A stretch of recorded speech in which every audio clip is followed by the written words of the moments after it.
Price the Lord. കർത്താവായ യേശുക്രിസ്തുവിന്റെ ധന്യതിരുനാമത്തിൽ NDSD-യുടെ YouTube ചാനലിലും ഫേസ്ബുക്ക് പേജിലുമായി തത്സമയം ഈ ഡിസ്കഷൻ ശ്രവിക്കുന്ന ഞങ്ങളുടെ ബഹുമാന്യ സബ്സ്ക്രൈബേഴ്സിനും ഞങ്ങളെ സ്നേഹിക്കുന്ന ബഹുമാന്യ സഹോദരി സഹോദരന്മാർക്കും വേഗം വരുന്നവനായ യേശുക്രിസ്തുവിന്റെ നാമത്തിലുള്ള സ്നേഹവന്ദനത്തെ ഈ രാത്രിയിൽ അറിയിക്കുന്നു.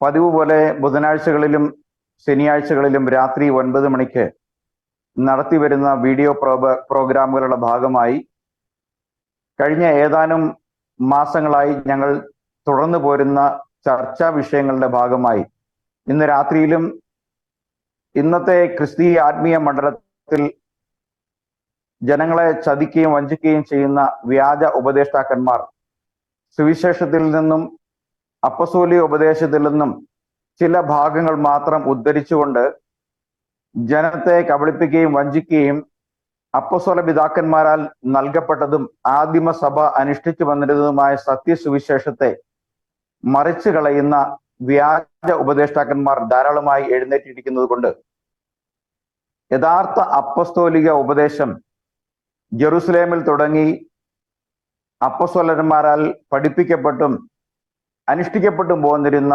യഥാർത്ഥ സുവിശേഷം അതിൻ്റെ പൂർണ്ണമായ ചൈതന്യത്തോടും അർത്ഥത്തോടും കൂടി ഉൾക്കൊണ്ട് പ്രസംഗിച്ചു പോരുന്ന ഒരു ഗ്രൂപ്പാണ് യേശുക്രിസ്തുവിന്റെ പുതിയ നിയമ രക്ഷയുടെ ഉപദേശം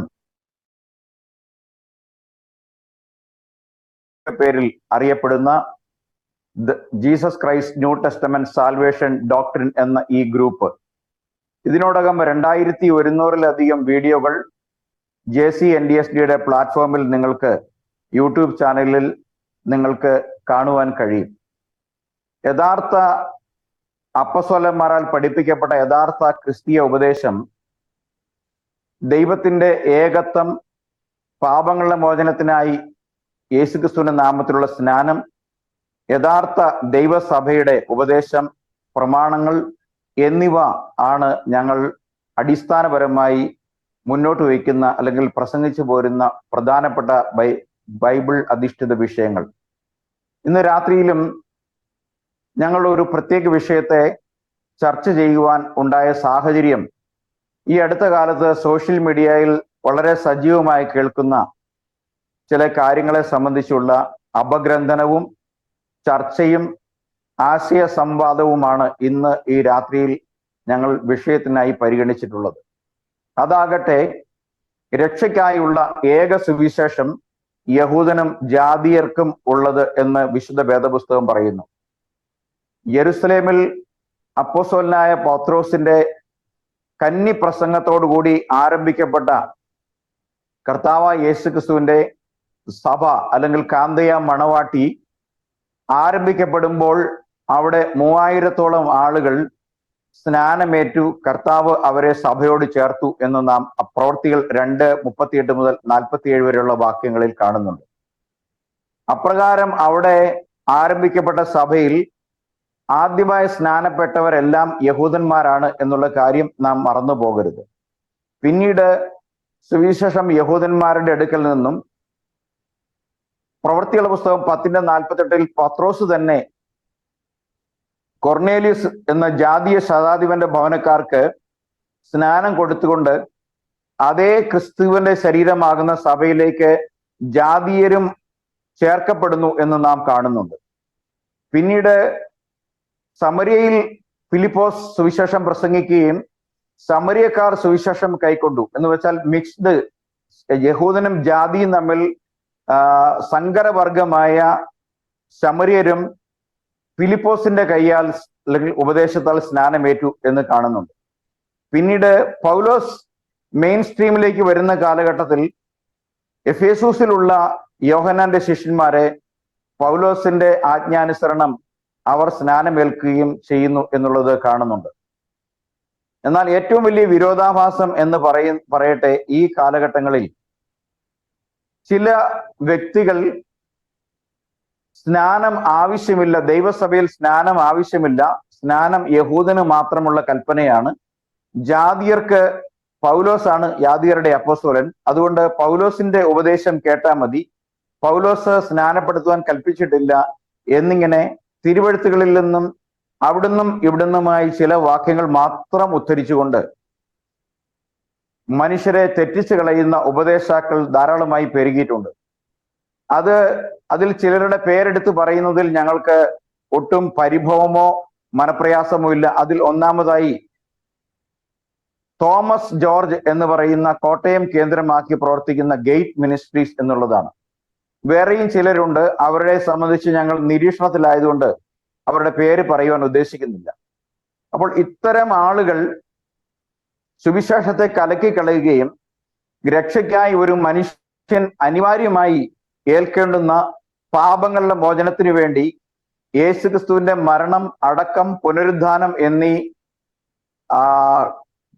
ശുശ്രൂഷയിൽ അല്ലെങ്കിൽ യേശുവിനോടുകൂടെ മരിക്കുകയും യേശുവിനോടുകൂടെ അടക്കപ്പെടുകയും യേശുവിന്റെ പുനരുദ്ധാനത്തിന് സദൃശ്യമായി ജീവന്റെ പുതുക്കത്തിൽ വെള്ളത്തിൽ നിന്ന് കയറുകയും ചെയ്യുന്ന അതിശ്രേഷ്ഠമായ പിശാച് ഭയക്കുന്ന, പിശാച് താല്പര്യപ്പെടാത്ത കാര്യത്തെ ഏറ്റെടുത്ത് പഠിപ്പിക്കുന്ന ഉപദേഷ്ടാക്കൾ ധാരാളമായി എഴുന്നേറ്റ് വന്നിരിക്കുന്നു. അവരുടെ സൗന്ദര്യവും ബുദ്ധിശക്തിയും അതുപോലുള്ള കഴിവുകളും ഒക്കെയും ആളുകളെ ആകർഷിക്കാൻ തക്കതായ വിധത്തിൽ വളരെ പ്രാധാന്യപ്പെട്ടതാണ് എന്നുകൂടി ഞങ്ങൾ ഓർപ്പിക്കുന്നു. പൂർണ്ണമായും പവർ പോയിന്റ് പ്രസന്റേഷന്റെ അടിസ്ഥാനത്തിൽ AC ഒക്കെ വെച്ച മനോഹരമായ ആലയത്തിനുള്ളിൽ നിന്നുകൊണ്ട് സ്നാനം വേണ്ട എന്ന് പഠിപ്പിക്കുമ്പോൾ തന്നെ ആളുകൾ വേഗത്തിൽ അവരുടെ അടുക്കിലേക്ക് ഓടിക്കൂടുന്നു.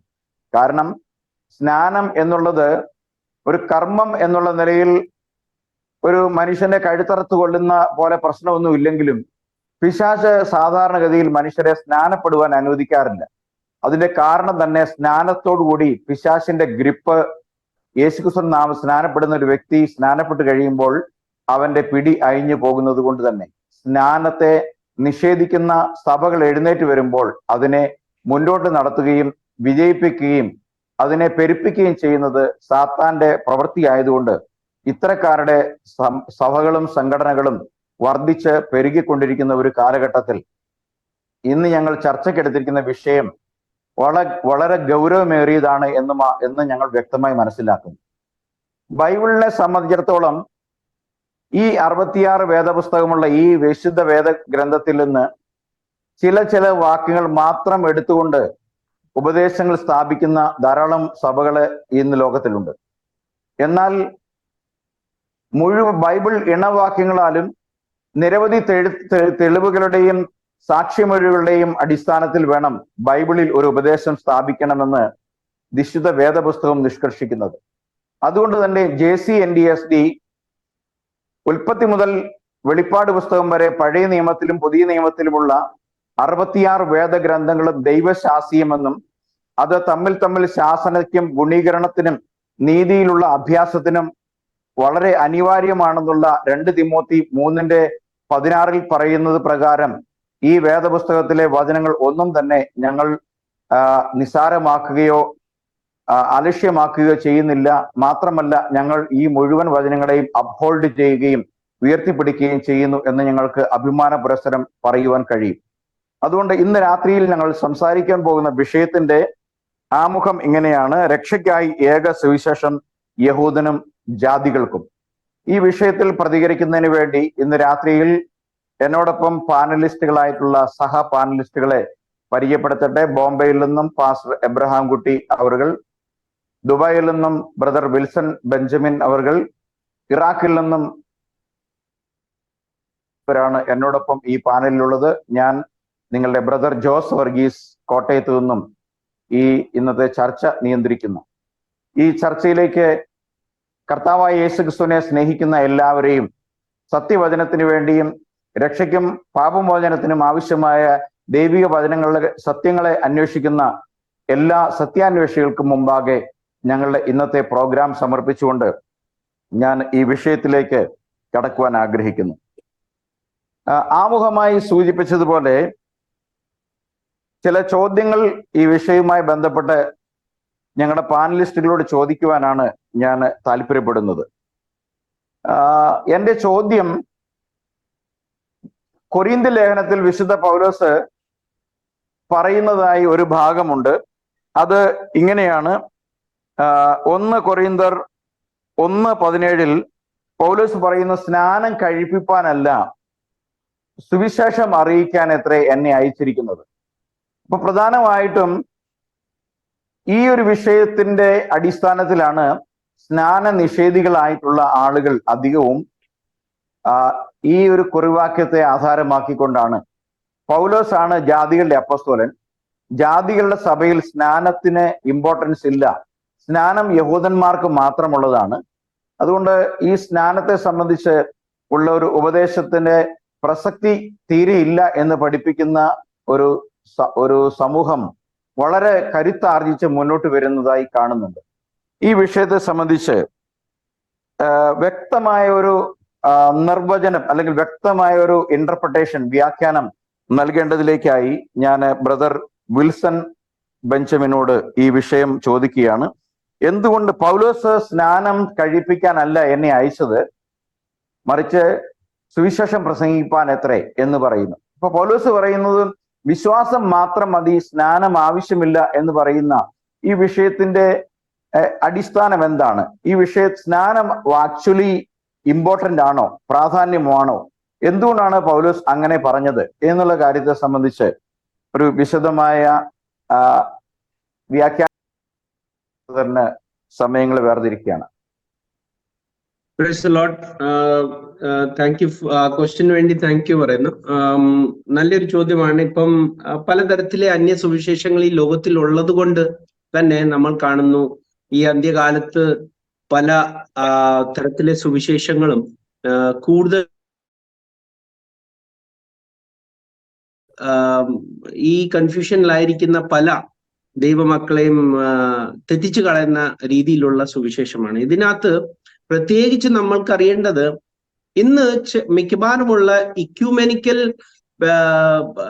ഫെലോഷിപ്പ് കാരണവും പിന്നെ ചില തരത്തിലെ ആത്മായ പ്രവർത്തനം കാരണവും ഈ പൗരോഹിത്യ സഭയിൽ ചില ആൾക്കാര് പെന്തിക്കോസ്ത് ശരിയാണോ അല്ലയോ എന്നുള്ള ഒരു അനാലിസിസിലേക്ക് കടന്നിരിക്കുന്നു. അതിന്റെ ആ ഒരു ഓപ്പർച്യൂണിറ്റിയെ മുതലാക്കാൻ വേണ്ടിയാണ് ഇങ്ങനത്തെ ചില ആൾക്കാർ ഇറങ്ങിയിരിക്കുന്നത്.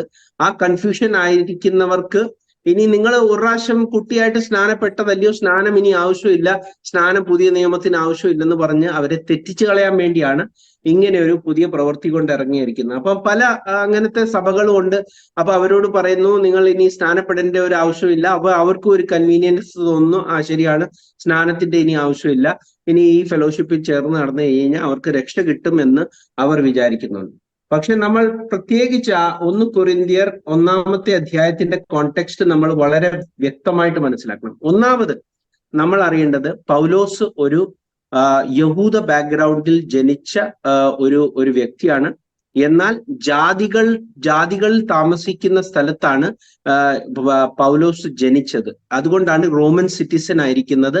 റോമക്കാർ ഭരിച്ചിരുന്ന യഹൂദന്മാര് ഒത്തിരി കൂടിയേറി പാർത്തിരുന്ന ഒരു സ്ഥലത്ത് അവിടുത്തെ ഒരു യഹൂദ അമ്മയപ്പനും ജനിച്ച ഒരു മനുഷ്യനാണ്.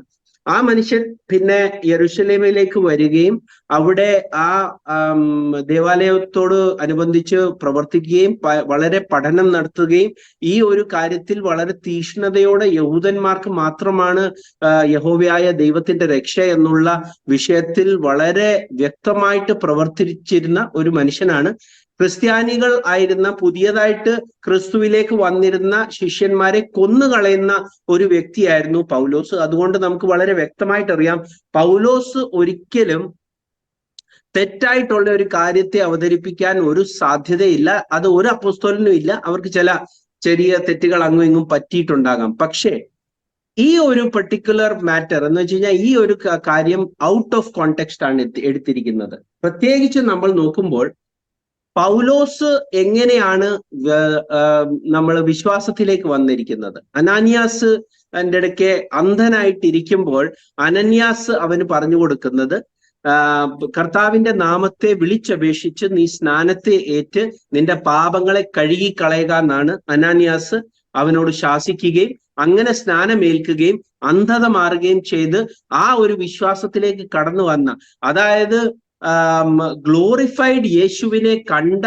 ഒരു വ്യക്തിയാണ് പൗലോസ് എന്ന് വെച്ച് കഴിഞ്ഞാൽ മഹത്വത്തിന്റെ കർത്താവായ യേശു ക്രിസ്തുവിനെ, വെറും ഒരു ജഡമനുഷ്യനായ യേശുവിനെ കണ്ട് വെറും ഒരു പുത്രനായിട്ട് മാത്രമല്ല പൗലോസ് വിശ്വസിച്ചത് ഒരു മഹത്വീകരിക്കപ്പെട്ട ഏക കർത്താവായ അഡോണായിയായ യേശുവിലാണ് പൗലോസ് വിശ്വസിച്ചതെന്ന കാര്യത്തിൽ നമുക്ക് വളരെ വ്യക്തതയുണ്ട്, അതിലൊരു സംശയവുമില്ല. പിന്നെ ഈ ഒരു കോണ്ടെക്സ്റ്റ് എന്താകുന്നു? ഇവിടെ 1 കൊരിന്ത്യർ 1 പൗലോസ് വളരെ വ്യക്തമായിട്ട് പറയുന്നു, ക്രിസ്തു വിഭാഗിക്കപ്പെട്ടിരിക്കുന്നുവോ, പൗലോസ് നിങ്ങൾക്ക് വേണ്ടി ക്രൂശിക്കപ്പെട്ടുവോ, അല്ല പൗലോസിന്റെ നാമത്തിൽ നിങ്ങൾ സ്നാനമേറ്റുവോ, എന്റെ നാമത്തിൽ ഞാൻ സ്നാനം കഴിപ്പിച്ചു എന്ന് ആരും പറയാതെ വണ്ണം ക്രിസ്പോസിനെയും ഗായിയോസിനെയും ഒഴികെ നിങ്ങളിൽ ആരെയും ഞാൻ സ്നാനം കഴിപ്പിക്കായികയാൽ ഞാൻ ദൈവത്തിന് സ്തോത്രം ചെയ്യുന്നു. അപ്പോൾ അവിടെ വളരെ വ്യക്തമാണ്, അവിടെ ഉള്ളവർ സ്നാനപ്പെട്ടിട്ടുണ്ട്, അവർ ക്രിസ്തുവിലേക്കാണ് അവർ സ്നാനപ്പെട്ടിരിക്കുന്നത്. പൗലോസ് അവിടെ 2 വ്യക്തികളെ മാത്രമാണ് സ്നാനപ്പെടുത്തിയിരിക്കുന്നത്, അത് ക്രിസ്പോസും ഗയോസിനെയും ആണ് സ്നാനപ്പെടുത്തിയിരിക്കുന്നത്. ഈ ഒരു എഴുത്തെഴുതുമ്പോൾ പൗലോസ് പറയുന്നു, ഞാൻ ദൈവത്തിന് സ്തോത്രം ചെയ്യുന്നു, ഞാൻ നിങ്ങളെ ആരെയും സ്നാനപ്പെടുത്തിയില്ല, ഈ ഒരു 2 വ്യക്തികളെ ഒഴിച്ചു വേറെ ആരെയും സ്നാനപ്പെടുത്തിയിട്ടില്ല. എന്തുകൊണ്ടെന്നാൽ പൗലോസ് ഈ എഴുതുന്ന സമയത്ത് പൗലോസ് കൊരിന്ത്യയിൽ ഇല്ല. കൊരിന്തിലെ വിശ്വാസികൾ കാണിക്കുന്ന ഓരോ തെറ്റുകളെയും അഡ്രസ് ചെയ്യാൻ വേണ്ടിയാണ് ഈ ലെറ്റർ എഴുതുന്നത്. അവർ കാണിക്കുന്ന അഡൾട്ടറി, അവർ കാണിക്കുന്ന എല്ലാ തരത്തിലെ കൊള്ളർദായ്മകള്, ഡിവിഷൻസ്, ഇതിനെ എല്ലാം കാണിച്ചുകൊണ്ടാണ് ഈ കൊരിന്തിന് എഴുതുന്ന ലേഖനം എഴുതുന്നത്. അതുകൊണ്ട് പൗലോസ് ഒരിക്കലും നിങ്ങൾ സ്നാനപ്പെടരുതെന്നല്ല പറയുന്നത്, നിങ്ങളെ മാതിരി ഉള്ളവരെ ഞാൻ സ്നാനപ്പെടുത്തിയിട്ടില്ലല്ലോ എന്ന് പറഞ്ഞ് ഞാൻ ദൈവത്തെ സ്തുതിക്കുന്നു എന്നാണ് അവിടെ മീൻ ചെയ്യുന്നത്. വ്യക്തമായിട്ട് കൊരിന്തിലുള്ളവരെ എല്ലാവരെയും ക്രിസ്തുവിലേക്ക് ആണ്, യേശു ക്രിസ്തുവിന്റെ നാമത്തിലേക്ക് ആണ് സ്നാനപ്പെടുത്തിയത്. അതിന് ആദ്യമായിട്ട് ക്രിസ്പോസിനെയും ഗയോസിനെയും സ്നാനപ്പെടുത്തുകയും അവിടെ നമുക്കറിയാം ഓൾറെഡി അവിടെ വേറൊരു വ്യക്തിയും കൂടെ ഉണ്ടല്ലോ, അതിനെപ്പറ്റി ആണല്ലോ ഡിവിഷൻ, അദ്ദേഹത്തിന്റെ പേരെന്തുവാ, വേറെ ഒരു പക്ഷക്കാരൻ എന്ന് പറയുന്നത് അപ്പൊലോസും യേശു ക്രിസ്തുവിന്റെ നാമത്തിൽ സ്നാനപ്പെട്ട വ്യക്തിയാണ്. അപ്പോ ഈ ഒരു 2 വ്യക്തികളെ പൗലോസിന്റെ ഭാഗവും അപ്പോലോസിന്റെ ഭാഗവും എന്നും പറഞ്ഞിട്ട് വഴക്കിടുന്നവര്, പിന്നെ പലതരത്തിലെ കൊള്ളരുതായ്മ കാണിക്കുന്നവര്, ഇവരെ എല്ലാരെയും അഡ്രസ് ചെയ്തുകൊണ്ട് പൗലോസ് അവിടെ ഇല്ലാത്തപ്പോഴാണ് ഈ ലേഖനം അവർക്ക് എഴുതി വിടുന്നത്. അതുകൊണ്ട് പൗലോസ് അവിടെ ബപ്തിസ്മ കൊടുക്കരുത് അല്ലെങ്കിൽ ക്രിസ്തുവിലേക്ക് സ്നാനപ്പെടരുത് എന്ന് ഒരിക്കലും പറയുന്നില്ല. അതായത് നിങ്ങളെ പോലെ ഉള്ളവരെ ഞാൻ സ്നാനപ്പെടുത്തിയില്ലല്ലോ എന്ന് പറഞ്ഞിട്ട് ഞാൻ ദൈവത്തിന് സ്തോത്രം ചെയ്യുന്നു എന്നാണ് അവിടെ വളരെ വ്യക്തമായിട്ട് പറയുന്നത്. അവിടെ ഉത്തരം കിട്ടിയെന്ന് തോന്നുന്നു. Thank you. വോയിസ് വ്യക്തമാണ് ബ്രദർ. എന്റെ ഉത്തരം, സ്നാനം ഒരിക്കലും പൗലോസ് നിഷേധിച്ചിട്ടില്ല എന്ന് മാത്രമല്ല, സ്നാനം എന്തിനാണ്, സ്നാനത്തിന്റെ ആവശ്യം എന്താണ് എന്നുള്ളതെല്ലാം ഏറ്റവും ആധികാരികമായി പുതിയ നിയമസഭയിൽ എഴുതിയിട്ടുള്ളതും വിശുദ്ധ പൗലോസാണ്. റോമാലേഖനം 6-ാം അധ്യായം അതിന്റെ 1 മുതൽ 11 വരെയുള്ള വാക്യങ്ങൾ പഠിച്ചാൽ സ്നാനത്തിന്റെ അനിവാര്യതയും സ്നാനം എന്താണ് എന്നും പഠിപ്പിച്ച പൗലോസ് അപ്പോസ്തലൻ ഒരിക്കലും സ്നാനത്തെ നിഷേധിക്കാൻ ഒരിക്കലും കഴിയുകയില്ല. മാത്രമല്ല, ഇപ്പോൾ നമ്മൾ വായിച്ച 1 കൊരിന്ത്യർ 1-ാം അധ്യായം അതിന്റെ 17 വാക്യത്തിൽ അപ്പോസ്തലനായ പൗലോസ് പറയുന്ന ക്രിസ്പോസിനെയും ഗായോസിനെയും തുടർന്ന് ഒരാളുടെയും, ഒരു സ്തഫാനോസിന്റെ ഭവനക്കാരെയും അല്ലാതെ എന്ന് പറയുന്നത്. അവിടെ ഒരു പൗലോസ് ഓർത്തെടുക്കുകയാണ്. എന്തുകൊണ്ടാണ് പൗലോസ് അങ്ങനെ പറയാനുള്ള കാര്യം എന്ന് പറഞ്ഞാൽ, 3 മിഷണറി യാത്രയിലൂടെ യൂറോപ്യൻ രാജ്യങ്ങളും ഏഷ്യൻ രാജ്യങ്ങളുമായി ഏതാണ്ട് 17 വർഷം നീണ്ടു നിൽക്കുന്ന മിഷണറി യാത്രയിൽ 100 കണക്കിന് സഭകൾ സ്ഥാപിച്ചു പോകുന്ന ഒരു വ്യക്തിക്ക് അവിടെയെല്ലാം നിന്നുകൊണ്ട് അവിടെ വരുന്ന ആളുകളെ സ്നാനപ്പെടുത്താൻ കഴിയില്ല. മാത്രമല്ല 24ഓളം ശിഷ്യന്മാര് പൗലോസിനുണ്ടായിരുന്നു. ആ പൗലോസ് മിനിസ്റ്റർ ചെയ്തു പോകുന്ന സ്ഥലത്തെ ശിഷ്യന്മാരും പിന്നീട് അവിടെ ആ ലോക്കൽ അസംബ്ലിയിലെ പാസ്റ്റർമാരുമാണ് അവിടെ സ്നാനം കഴിപ്പിച്ചു പോകുന്നത്. അതുകൊണ്ടാണ് പൗലോസ് പറഞ്ഞത്, സ്നാനം കഴിപ്പാനല്ല സുവിശേഷം അറിയിക്കാനത്രേ എന്നെ അയച്ചിരിക്കുന്നത്. അതിന്റെ അർത്ഥം സ്നാനം കഴിപ്പിച്ച് അവിടെ തുടർന്നില്ല എന്നാണ് അതിന്റെ അർത്ഥം. അതിന്റെ അർത്ഥം സ്നാനം വേണ്ട എന്നുള്ളതല്ല, സ്നാനം ഏറ്റവും അനിവാര്യമാണ്. കാരണം ഗലേഷ്യൻസിലേക്ക് വരുമ്പോൾ 3:27 പറയാണ്, യേശുക്രിസ്തുവിനോട് ചേരുവാൻ സ്നാനമേറ്റവരായ നാമെല്ലാം യേശുക്രിസ്തുവിനെ ധരിച്ചിരിക്കുന്നു എന്നുള്ളത്. ഇപ്പൊ ഞങ്ങളുടെ ബഹുമാന്യ ശ്രോതാക്കൾ ഇത്തരം ചതിയിൽപ്പെടുന്നതിന് മുമ്പ് ഞങ്ങൾക്ക് പ്രത്യേകമായി ആളുകളെ കൂട്ടിച്ചേർത്തുകൊണ്ട് ഒരു സംവിധാനമായി ജനങ്ങളെ കൊണ്ടുപോകാൻ ഉദ്ദേശമില്ല. മറിച്ച് ജനങ്ങൾ സത്യം അറിയണം, ആ സത്യം നിങ്ങളെ സ്വതന്ത്രരാക്കണം എന്ന് മാത്രമാണ് ഞങ്ങളുടെ താല്പര്യം. അതുകൊണ്ട് നിങ്ങൾ മുൻവിധി കൂടാതെ, ഒരു പ്രിജുഡീസ് കൂടാതെ ഞങ്ങളുടെ വീഡിയോകൾ ശ്രവിക്കണം, ആദ്യം മുതൽ അവസാനം വരെ ശ്രവിക്കണം. ഇത് അങ്ങനെ തന്നെ ഒന്ന് പരിശോധിക്കണം കൂടി ഞങ്ങൾ ഓർമ്മപ്പെടുത്തിക്കൊണ്ട് ഞാൻ അടുത്ത ചോദ്യത്തിലേക്ക് കടക്കുകയാണ്.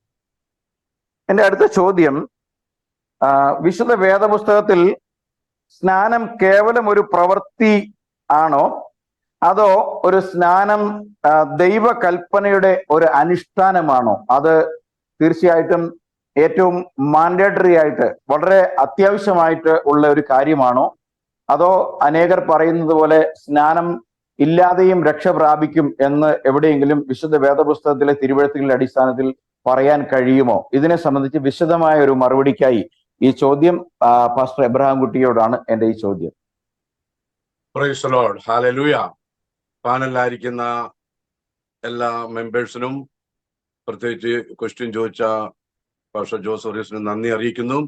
ഈ പാനൽ ഇപ്പോൾ ശ്രവിക്കുന്ന എല്ലാവരോടുമായി പറയാനുള്ളത്, നേരത്തെ ഇൻട്രൊഡക്ടറി സ്പീച്ചില് പാസ്റ്റർ ജോസ് ഓറീസ് പറഞ്ഞതുപോലെ, ഞങ്ങൾക്കൊരു സഭ സ്ഥാപിക്കാനുള്ള ലക്ഷ്യമല്ല JCNDSD എന്നുള്ള ഗ്രൂപ്പ്. മാത്രവുമല്ല, ഞങ്ങളുടെ മെസ്സേജ് ഞങ്ങൾ പറയാറുണ്ട്, we are not Pentecostal and there are no Pentecostal churches in the Bible. ഞങ്ങൾ പെന്തക്കോസ്തുകാരല്ല, പെന്തക്കോസ്ത് എന്ന് പറയുന്ന സഭ ബൈബിളിൽ ഇല്ല എന്ന് പറയുന്നത് കൊണ്ട് തീർച്ചയായിട്ടും ഇപ്പോൾ കാണുന്ന ഈ ഓർഗനൈസേഷൻസ് എല്ലാം ഏതെങ്കിലും ഒരു ഐസൊലേറ്റഡ് സ്ക്രിപ്ചറിന്റെ അടിസ്ഥാനത്തിൽ സ്ഥാപിച്ചിട്ടുള്ള സഭകളാണെന്ന് നമുക്ക് മനസ്സിലാക്കാൻ സാധിക്കും. അപ്പോൾ എന്നോടുള്ള ക്വസ്റ്റ്യൻ ഇതാണ്, കൽപ്പന ഇതൊരു മാൻഡേറ്ററി അല്ലെങ്കിൽ സ്നാനം എന്നുള്ള ഉപദേശം അത് ലൈറ്റായിട്ട് നമ്മൾ എടുക്കേണ്ട ഒരു വിഷയമാണോ? തീർച്ചയായും അല്ല. എന്തുകൊണ്ടെന്നാൽ യേശുക്രിസ്തു ആണ് ഈ കൽപ്പന കൊടുത്തിരിക്കുന്നത് ആദ്യമായിട്ട്.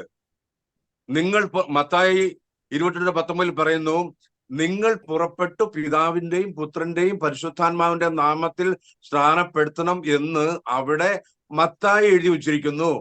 എന്നാൽ നിർഭാഗ്യമെന്ന് പറയട്ടെ, സർവ്വ ബന്ധുക്കോസുകാരും കത്തോലിക്ക പോലുള്ള എല്ലാ ക്രിസ്ത്യാനികളും ഈ മത്തായി 22:19 മാത്രമാണ് തൂങ്ങിക്കിടക്കുന്നത്.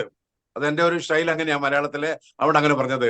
എന്നാൽ ഈ മത്തായി വിട്ടതിന് ശേഷം മാർക്കോസിലേക്ക് പോകും. അവിടെ എന്ത് പറഞ്ഞിരിക്കുന്നു? വിശ്വസിക്കുകയും സ്നാനം ഏൽക്കുകയും ചെയ്യുന്നവൻ രക്ഷിക്കപ്പെടും. മീൻസ് രണ്ടും ഒരുപോലെ വേണം. ഇപ്പോൾ നമുക്കൊരു അഡ്വർടൈസ്മെന്റ് വന്ന് നമ്മുടെ കാറിന്റെ കമ്പനിയിൽ നിന്ന്, you are getting a free checkup and washing for 500 rupees എന്ന് പറയുമ്പോൾ നമ്മൾ കാറ് കൊടുത്തതിന് ശേഷം വാഷ് ചെയ്ത് കൊണ്ടുവരികയല്ല ചെയ്യേണ്ടത്, അതിന്റെ ചെക്കപ്പ് രണ്ടും ഒരുമിച്ച് വേണം ചെയ്യാൻ, അല്ലെങ്കിൽ നമ്മളെ പൈസ കൊടുക്കുകയല്ല. അപ്പോൾ അതൊരു നോർമൽ അണ്ടർസ്റ്റാൻഡിംഗ് വേണ്ടി പറഞ്ഞാണ് നമ്മൾ. അപ്പോൾ വിശ്വസിക്കുകയും സ്നാനം ഏൽക്കുകയും ചെയ്യുന്നവൻ രക്ഷിക്കപ്പെടും. അപ്പൊ രണ്ടും വേണം. വിശ്വാസം വേണം. ആരിലാണ്? യേശുക്രിസ്തു എന്ന ദൈവത്തിൽ വിശ്വസിക്കണം. അതാരാണ്? ഉൽപ്പത്തി മുതൽ മലാക്കി വരെ പറഞ്ഞ യഹോവയായ ദൈവം തന്നെയാണ് യേശുക്രിസ്തു എന്ന് വിശ്വസിക്കണം. അതാണ് ജോൺ 8:24 പറയുന്നത്, if you believe not that I am he you will die in your sins. അതായത് പഴയ നിയമത്തിലെ യഹോവ തന്നെ യേശുക്രിസ്തു എന്ന് വിശ്വസിക്കണം. എന്നിട്ട് എന്ത് ചെയ്യണം? സ്നാനം ഏൽക്കണം. അതാണ് മാർക്കോസിൽ പറയുന്നത്. ഇനിയും ലൂക്കോസിൽ എന്ത് പറയുന്നു? Repentance and remission of sin should be preached in his name. ആരുടെ നാമത്തിലാണ്? അത് യേശുക്രിസ്തുവിന്റെ നാമത്തിൽ ഏൽക്കണമെന്ന് വളരെ വ്യക്തമായി പറയുന്നു. ഇനിയും യേശുക്രിസ്തു നിക്കോദെമോസിനോട് പറയുണ്ടായി, ആത്മാവിലും ജലത്താലും നീ വീണ്ടും ജനിച്ചില്ല എങ്കിൽ സ്വർഗ്ഗരാജ്യത്തിൽ കടക്കുവാൻ സാധ്യമല്ല. അപ്പോൾ ഇത് യേശുക്രിസ്തുവിന്റെ ഡയറക്റ്റ് ആയിട്ടുള്ള ഒരു കമാൻഡ്മെന്റ് എങ്ങനെ മനുഷ്യർക്ക് നിഷേധിക്കാൻ സാധിക്കും? വളരെ നിർഭാഗ്യമെന്ന് പറയട്ടെ, ഗേറ്റ് മിനിസ്ട്രീസ് എന്ന് പറയുന്ന Thomas George, I think his name is right or not what I am pronouncing, pastor Jose Varghese, right? Okay. അവര് പറയുന്നു സ്നാനം വേണ്ട. മാത്രവുമല്ല, ഈ അപ്പോസ്തലനായ പൗലോസ് ഞാൻ സ്നാനപ്പെടുത്തുവാനല്ല വന്ന് സുവിശേഷം പറയാൻ വന്നുള്ള ആ വാക്യത്തിൽ തൂങ്ങി പിടിച്ചുകൊണ്ട് സ്നാനം വേണ്ട എന്ന് പബ്ലിഷ് തീർച്ചയായിട്ടും ഇത് മനസ്സിലാക്കേണ്ട കാര്യം, അപ്പോസ്തലനായ പൗലോസ് പറയുണ്ടായി, എന്റെ നിര്യാണത്തിന് ശേഷം അനേക കൊടിയ ചെന്നായ്ക്കൾ നിങ്ങളുടെ ഇടയിൽ നിന്ന് എഴുന്നേൽക്കും.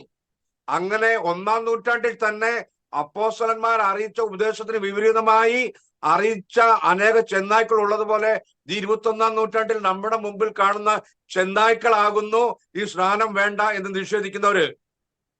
അപ്പോൾ തീർച്ചയായിട്ടും സ്നാനം എന്താണെന്നുള്ളത് ഇത് അതിന്റെ റൂട്ട് ഉൽപ്പത്തി പുസ്തകത്തിലാ. അവിടെ യഹോവയായ ദൈവം നോഹയോട് പറയുകയാണ്, ഒരു വലിയ ജലപ്രളയം വരാൻ പോകുന്നു, അതിന് രക്ഷപ്പെടാൻ വേണ്ടി ഒരു ആർക്ക് ഉണ്ടാക്കണം. അങ്ങനെ 100 വർഷക്കാലം നോഹ പ്രസംഗിച്ചു, ആർക്കും ഉണ്ടാക്കി. അവസാന നിമിഷത്തിലേക്ക് വന്നപ്പോൾ നോഹയുടെ 3 പുത്രന്മാരും അവരുടെ ഭാര്യമാരും ഉള്ളിൽ കയറി 8 പേർ ആ വെള്ളത്തിൽ കൂടെ രക്ഷപ്പെട്ട അതിന് സ്നാനമെന്നാകുന്നു പുതിയ നിയമത്തിൽ പത്രോസ് പറഞ്ഞത്. ഈ പത്രോസ് ആണ് പറഞ്ഞത്, ലേഖനത്തിൽ പറഞ്ഞത്, അത് സ്നാനം ഒരു മുൻകുറിയാകുന്നു. അപ്പോൾ തീർച്ചയായിട്ടും പഴയ നിയമ കാലത്ത് യഹോവയായ ദൈവം വെച്ചിരുന്ന ഒരു പ്ലാൻ ആൻഡ് പർപ്പസ് ആണ് ആ സ്നാനം. അത് പുതിയ നിയമത്തിൽ വരുമ്പോൾ അത് യേശുക്രിസ്തുവിന്റെ നാമത്തിലാകണം എന്ന് അപ്പോസ്തലനായ പത്രോസ് 1-ാം നൂറ്റാണ്ടിൽ പെന്തക്കോസ്ത് ദിവസം പബ്ലിക്കിനോട് പ്രസംഗിച്ചപ്പോൾ അത് കുത്തുകൊണ്ടു. തീർച്ചയായിട്ടും സുവിശേഷ പ്രസംഗം യഥാർത്ഥമായി ദൈവത്തിൽ നിന്നുള്ളതാണെങ്കിൽ അത് കേൾക്കുന്നവർ കുത്തുകൊള്ളും. ആ കുത്തുകൊള്ളുമ്പോൾ അവർ ചോദിക്കും, ഞങ്ങൾ എന്ത് ചെയ്യണം? അവർ 1-ാം നൂറ്റാണ്ടിൽ ചോദിച്ചു, ഞങ്ങൾ എന്ത് ചെയ്യണം ചോദിച്ചപ്പോൾ പത്രോസ് പറഞ്ഞു, നിങ്ങൾ മാനസാന്തരപ്പെട്ട് നിങ്ങളുടെ പാപങ്ങളുടെ മോചനത്തിനായി ഓരോരുത്തൻ യേശുക്രിസ്തുവിന്റെ നാമത്തിൽ സ്നാനമേൽപ്പീൻ. എന്നെ കേൾക്കുന്ന മാന്യ ശ്രോതാക്കളെ, തൃത്വ സഭകളായിരിക്കുന്ന സഹോദരി സഹോദരന്മാരെ, അവിടെയുള്ള ലീഡർമാരെയോ പാസ്റ്റർമാരെയോ ഉദ്ദേശിച്ചല്ല പറയുന്നത്. പിന്നെയോ നിങ്ങൾ ഈ സഭകളിൽ കുടുങ്ങി വഞ്ചിതരായിരിക്കുന്നുവെങ്കിൽ നിങ്ങളോട് പറയുന്നു, ആദ്യത്തെ പ്രസംഗം പത്രോസ് പ്രസംഗിച്ചത്, ആ പത്രോസിന്റെ കയ്യിൽ സ്വർഗരാജ്യത്തിന്റെ താക്കോലുകൾ ഉള്ളതാകുന്നു, നീ പത്രോസാകുന്നു, ഈ പാറമേൽ ഞാൻ എന്റെ സഭയെ പണിയും എന്ന് പറഞ്ഞ ആ പീറ്ററിന്റെ റെവലേഷൻ ആണ് യേശുക്രിസ്തു ദൈവമാകുന്നു എന്നുള്ള റെവലേഷൻ ആയതുകൊണ്ട് ആ റെവലേഷൻ അത് പാറയാണെന്നു, പാറ പോലത്തെ വിശ്വാസമാകുന്നു. ആ പാറ ക്രിസ്തു ആയതുകൊണ്ട് ക്രിസ്തുവിനെ യഹോവയെന്ന് ഉയർത്തിക്കൊണ്ട് അപ്പോസ്തലനായ പൗലോസിന്റെ കയ്യിൽ ഉള്ള ചാവി ഉപയോഗിച്ചപ്പോൾ ആ ചാവി 1-ാം നൂറ്റാണ്ടിൽ പരിശുദ്ധാത്മാവ് ലയിച്ചതിനു ശേഷം പത്രോസ് ഉപയോഗിച്ച് ആ ചാവി കൊണ്ട് ആദ്യം തുറന്നപ്പോൾ 3000 പേര്, 3120 പേര് സ്വർഗരാജ്യത്തിലേക്ക് പ്രവേശിക്കപ്പെട്ടു എന്ന് വളരെ വ്യക്തമായി ബൈബിൾ കാണുവാൻ സാധിക്കും. അപ്പോൾ ഞാൻ പറഞ്ഞു വന്നത്, സ്നാനം ഏറ്റവും അത്യന്താപേക്ഷിതമാകുന്നു. മാത്രവുമല്ല, ഇതിന് ഈ പിതാവിന്റെയും പുത്രന്റെയും പരിശുദ്ധാത്മാവിന്റെ നാമത്തിൽ സ്നാനപ്പെടുത്തുകയും ഞാൻ നിങ്ങളോട് കൽപ്പിച്ചത് പ്രമാണിക്കുകയും ചെയ്യണം എന്നുള്ള യേശുക്രിസ്തുവിന്റെ കൽപ്പന പ്രമാണിക്കാനുള്ള സാക്ഷികളായിരിക്കുന്നു അപ്പോസ്തലന്മാർ. ഈ കമാൻഡ്മെന്റ് യേശുക്രിസ്തു ഈ ലോകത്തിലെ ഒരു പോപ്പിനോടോ ഒരു കർദിനാളിനോടോ ഒരു അച്ഛന്മാരോടോ ഒരു പാസ്റ്റർമാരോടോ ബിഷപ്പുമാരോടോ ഓവർസിയറോടോ ആരോടും പറഞ്ഞില്ല. കൽപ്പന കേട്ട് സാക്ഷികൾ അപ്പോസ്തലന്മാരാകുന്നു. അപ്പോൾ അപ്പോസ്തലന്മാരാകുന്നു ആ കൽപ്പന പ്രമാണിക്കുവാൻ. ആ കൽപ്പന പ്രമാണിക്കേണ്ടത് അപ്പോസ്തലന്മാരായതുകൊണ്ട് ലൂക്കോസ് 24-ാം അധ്യായം 47 പറഞ്ഞതുപോലെ മാനസാന്തരവും പാപമോചനവും അവന്റെ നാമത്തിൽ യെരൂശലേമിൽ തുടങ്ങണമെന്ന് പറഞ്ഞതുകൊണ്ട് തീർച്ചയായിട്ടും അപ്പോസ്തലന്മാർ ഡിറ്റോ ആ കൽപ്പന പ്രമാണിക്കുവാൻ തുടങ്ങിയത് യെരൂശലേമിൽ നിന്നാണ്. അല്ലാതെ അവിടെ തോന്നിയ പോലെ അമേരിക്കയിലോ ഓസ്ട്രേലിയയിലോ ഇംഗ്ലണ്ടിലോ ഗൾഫിലോ നമ്മുടെ കോട്ടയത്തോ കൊട്ടാരക്കരയോ കോത്താഴ്ത്തോ അല്ല തുടങ്ങിയത്. എവിടെയാ തുടങ്ങിയത്? യെരൂശലേമിൽ തുടങ്ങി. ഇതാണ് വിശ്വാസികൾ മനസ്സിലാക്കേണ്ടത്. അപ്പോൾ തീർച്ചയായിട്ടും യേശുക്രിസ്തുവിന്റെ കൽപ്പനയുടെ സാക്ഷികൾ ആരാകുന്നു? അപ്പോസ്തലന്മാരാണ് കൽപ്പന നിവർത്തിക്കേണ്ടത്. അല്ലാതെ വേറെ ഇവിടെ കാണുന്ന BTH, MDH, PhD, master of divinity എടുത്ത തൃത്വ പണ്ഡിതന്മാരാന്ന് പറയുന്ന ഫൂളിഷുകാരല്ല. അതായത് ഇവിടുത്തെ തത്വജ്ഞാനികൾക്ക് ഈ ലോകത്തിൽ ജ്ഞാനമുണ്ട്. ആ ജ്ഞാനം ദൈവം ഭോഷത്വമാക്കിയിരിക്കുകയാണ്. അവര് ഭോഷന്മാരാണ്. ആരാ? ഈ നമ്മുടെ മുമ്പിൽ കാണുന്ന അനിൽ കൊടുത്തോട്ടം, ഷമീർ കൊല്ലം, ചെയ് ജോസഫ്, അങ്ങനെ പല പല പുൾപിറ്റ് പ്രീച്ചേഴ്സ് ഉണ്ടല്ലോ. അക്കോർഡിംഗ് ടു അപ്പോസ്റ്റൽസ് അവര് എന്തുകൊണ്ടാണ് അവര് വിഡ്ഢികൾ അല്ലെങ്കിൽ മന്ദബുദ്ധികളാകുന്നു എന്ന് ബൈബിളിൽ പറയുന്നു. എന്തുകൊണ്ടാ? അപ്പോസ്തലനായ പൗലോസ് വളരെ ക്ലിയർ ആയിട്ട് പറഞ്ഞു, ഞങ്ങൾ നിങ്ങളോട് അറിയിച്ച സുവിശേഷത്തിന് വിപരീതമായി ഞങ്ങളാകട്ടെ സ്വർഗത്തിൽ നിന്നൊരു ദൂതൻ വന്ന് പറഞ്ഞാൽ അവൻ ശപിക്കപ്പെട്ടവൻ. അപ്പോൾ തീർച്ചയായിട്ടും സ്നാനം വേണ്ട എന്നും സ്നാനം പിതാവിന്റെയും പുത്രന്റെയും പരിശുദ്ധാത്മാവിന്റെ ആരെങ്കിലും ചെയ്താൽ അവർ ശപിക്കപ്പെട്ടവരാണെന്ന് വളരെ വ്യക്തമായി ഗലാത്യ ലേഖനം 1-ാം അധ്യായം 8-9 വളരെ കൃത്യമായി പറയുന്നു. Price the Lord. അപ്പോൾ കേൾക്കണമേ നിങ്ങൾ, തീർച്ചയായിട്ടും സ്നാനം എന്തിനു വേണ്ടിയാണ്? പാപങ്ങളെ മോചിക്കുന്നതാകുന്നു എന്ന് 1-ാമത്തെ പ്രസംഗത്തിൽ പീറ്റർ പറഞ്ഞു. പിന്നീട് അപ്പോസ്തലനായ പൗലോസ് പറഞ്ഞു, നിങ്ങൾ അവനോടുകൂടെ മരിച്ച് അടക്കപ്പെട്ട് ഉയർത്തെഴുന്നേൽക്കുന്നു. അപ്പോൾ തീർച്ചയായിട്ടും പിതാവ് മരിച്ചില്ല, പരിശുദ്ധാത്മാവ് മരിച്ചില്ല, മരിച്ചതാരാണ്? യേശുക്രിസ്തു. അപ്പോൾ നിങ്ങൾ സ്നാനം ഏൽക്കുമ്പോൾ യേശുക്രിസ്തുവിന്റെ നാമത്തിലായിരിക്കണം. അപ്പോൾ യേശുക്രിസ്തു ആണ് മരിച്ചത്. അപ്പോൾ നിങ്ങൾ സ്നാനം ഏൽക്കുമ്പോൾ അവനോട് കൂടെ മരിച്ച് അടക്കപ്പെട്ടു ഉയർത്തെഴുന്നേറ്റ് വരുന്നതാണ് സ്നാനം എന്ന് മനസ്സിലാക്കുക. മാത്രവുമല്ല, സാത്താന്റെ അടിവേര് പതറുന്ന, അവൻ വിറയ്ക്കുകയും ഓടുകയും ചെയ്യുന്ന ഒരു വിഷയമാണ് യേശുക്രിസ്തുവിന്റെ നാമത്തോടെ സ്നാനം. എന്തുകൊണ്ടെന്നാൽ നമ്മൾ യേശുക്രിസ്തുവിന്റെ നാമത്തിൽ സ്നാനപ്പെടുമ്പോൾ നമ്മൾ യേശുക്രിസ്തുവിനെ ധരിക്കുന്നു. Price the Lord. അപ്പോൾ ഒരുവൻ യേശുക്രിസ്തുവിന്റെ നാമത്തിൽ സ്നാനപ്പെട്ടാൽ അവൻ യേശുക്രിസ്തുവിനെ ധരിക്കുന്നു. അവൻ രക്തം കൊണ്ട് കവർ ചെയ്തിരിക്കുകയാണ്. ആ രക്തം പിശാച് കാണുമ്പോൾ അവന് നിക്കപ്രതിയില്ല, അവൻ അവിടെ വിട്ട് ഓടിപ്പോകും. അതൊരു ഐഡന്റിഫിക്കേഷൻ ആണ്. യേശുക്രിസ്തുവിന്റെ നാമത്തിൽ സ്നാനപ്പെടുമ്പോൾ അവൻ യേശുക്രിസ്തുവിനെ ധരിക്കുന്നതുകൊണ്ട് അവൻ യേശുക്രിസ്തുവിന്റെ രക്തമാണ് അവൻ ധരിച്ചിരിക്കുന്നത്. അത് പിശാചിന് പിടിച്ചിരിക്കാൻ പറ്റുകയില്ല. മാത്രമല്ല, ഇപ്പോൾ സ്നാനം വേണ്ട എന്ന് പറയുന്ന അനേകർ വന്നിട്ടുണ്ട്. അപ്പോൾ ഈ സ്നാനം വേണ്ട കൂടെ പറയാനുള്ളത്, എവിടെ ശവമുണ്ടോ അവിടെ കഴുക്കൾ കൂടും. അതിന്റെ അർത്ഥം ഇതാണ്, ശവം എവിടെയാണ്? കത്തോലിക്ക മുതൽ പെന്തക്കോസ്ത് വരെയുള്ള ഉപദേശം അത് ശവമാണ്, അവിടെയാണ് കഴുക്കൾ കൂടിക്കൊണ്ടിരിക്കുന്നത്. അതായത് IPC, AG, Sharon, church of God, അങ്ങനെ തൃത്വസഭകൾ എവിടെയുണ്ടോ അവിടെ ആളുകൾ ഒഴുകിക്കൊണ്ടിരിക്കുകയാണ്. എന്തുകൊണ്ടാണ്? അതാണ് ശവം. അതായത് അപ്പോസ്തലനായ പൗലോസ് പറഞ്ഞ പോലെ അത് സൗണ്ട് ഡോക്ടറിനെ അല്ല അവരവിടെ പ്രസ്താവിക്കുന്നത്, പിന്നെയോ അവർക്ക് തോന്നുന്ന മാൻമേഡ് ഡോക്ടറിനാണ് അവിടെ പ്രസ്താവിക്കുമ്പോൾ അത് ശവമാണ്. ഏത് കൂട്ടർക്കും ഏത് അണ്ടൻ അടകോടനും അവിടെ വരാം. അതാണ് ശവം. ആ ശവത്തിന്റെ അവിടെ എല്ലാ കഴുകന്മാർക്ക് വരാം. അങ്ങനെ ഉള്ള കൂട്ടായ്മയാണ് ഈ കത്തോലിക്ക മുതൽ പെന്തക്കോസ്ത് വരെ ഉള്ളത്. പക്ഷേ ദൈവം യേശുക്രിസ്തു എന്ത് പറയുന്നു? നരകത്തിലേക്ക് പോകുന്നവരുടെ വഴി വീതിയും വിസ്താരവുമാകുന്നു. IPC, Sharon, church of God, AG, TPM എന്നുള്ള സഭകൾ നോക്കുക, അനേകർ ഒഴുകിക്കൊണ്ടിരിക്കുന്നു. അപ്പോൾ യേശുക്രിസ്തു എന്താ പറയുന്നത്? അത് നാശത്തിലേക്കുള്ള വഴിയിലേക്ക് അനേകർ പോകുന്നു. എന്നാൽ ജീവങ്കിലേക്കുള്ള മാർഗം ഇടുക്കവും ഞെരുക്കവുമായതുകൊണ്ട് തീർച്ചയായിട്ടും 1-ാം നൂറ്റാണ്ടിൽ അപ്പോസ്തലന്മാർ പ്രചരിപ്പിച്ച യേശുക്രിസ്തുവിന്റെ നാമത്തിലുള്ള വിശ്വാസവും ആ സ്നാനവും ഇപ്പോൾ അനേകർ തള്ളിക്കളഞ്ഞുകൊണ്ട് അവർക്കെതിരായി വന്നിരിക്കുന്നു.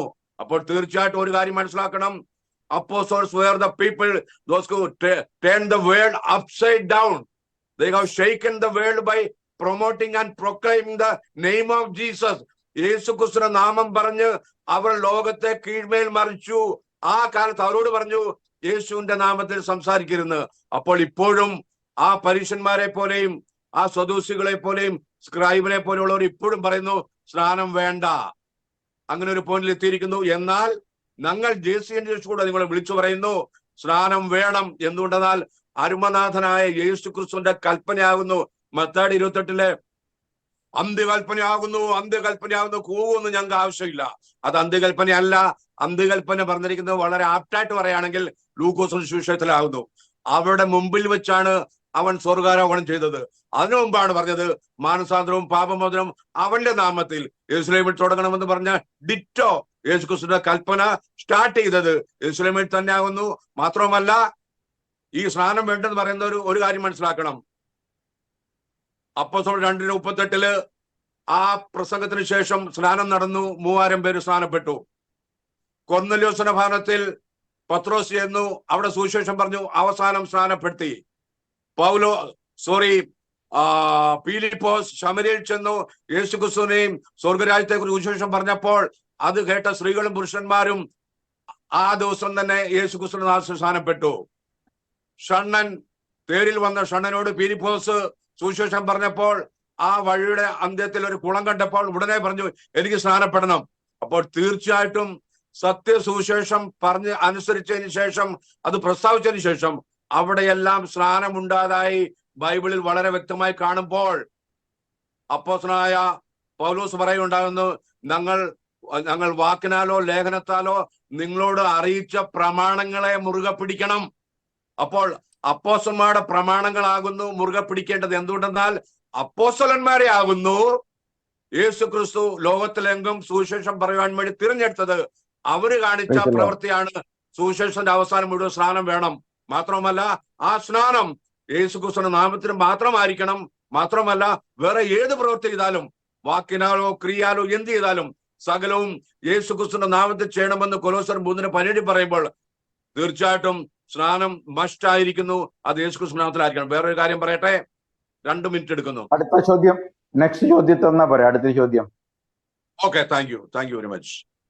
Okay, thank you. വളരെ വ്യക്തമാണ്. സ്നാനത്തെ സംബന്ധിച്ചും അതിന്റെ പ്രാധാന്യത്തെ സംബന്ധിച്ചും എബ്രഹാം പാസ്റ്റർ വളരെ വ്യക്തമായി കാര്യങ്ങളെ ഗ്രഹിപ്പിച്ചു തന്നു.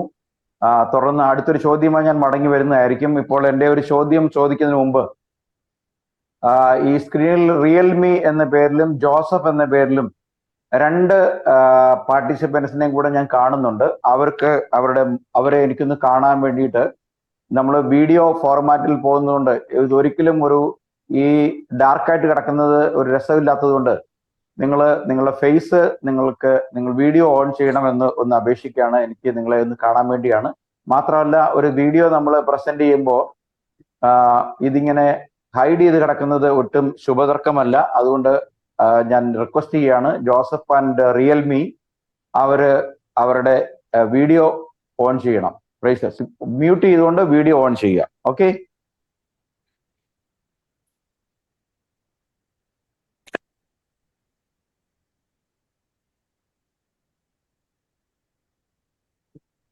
Realme and Joseph please continue ചെയ്തു.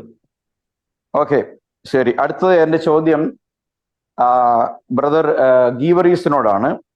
ഇപ്പോ ഈ പുതിയ സ്നാന നിഷേധികളായിട്ടുള്ള ആളുകൾ പ്രചരിപ്പിക്കുന്ന 1-2 കാര്യങ്ങളുണ്ട്. അതിൽ പ്രധാനപ്പെട്ട ഒരു കാര്യം, സ്നാനം എന്നുള്ളത് ന്യായപ്രമാണത്തിന്റെ ഒരു കൽപ്പനയാണ്.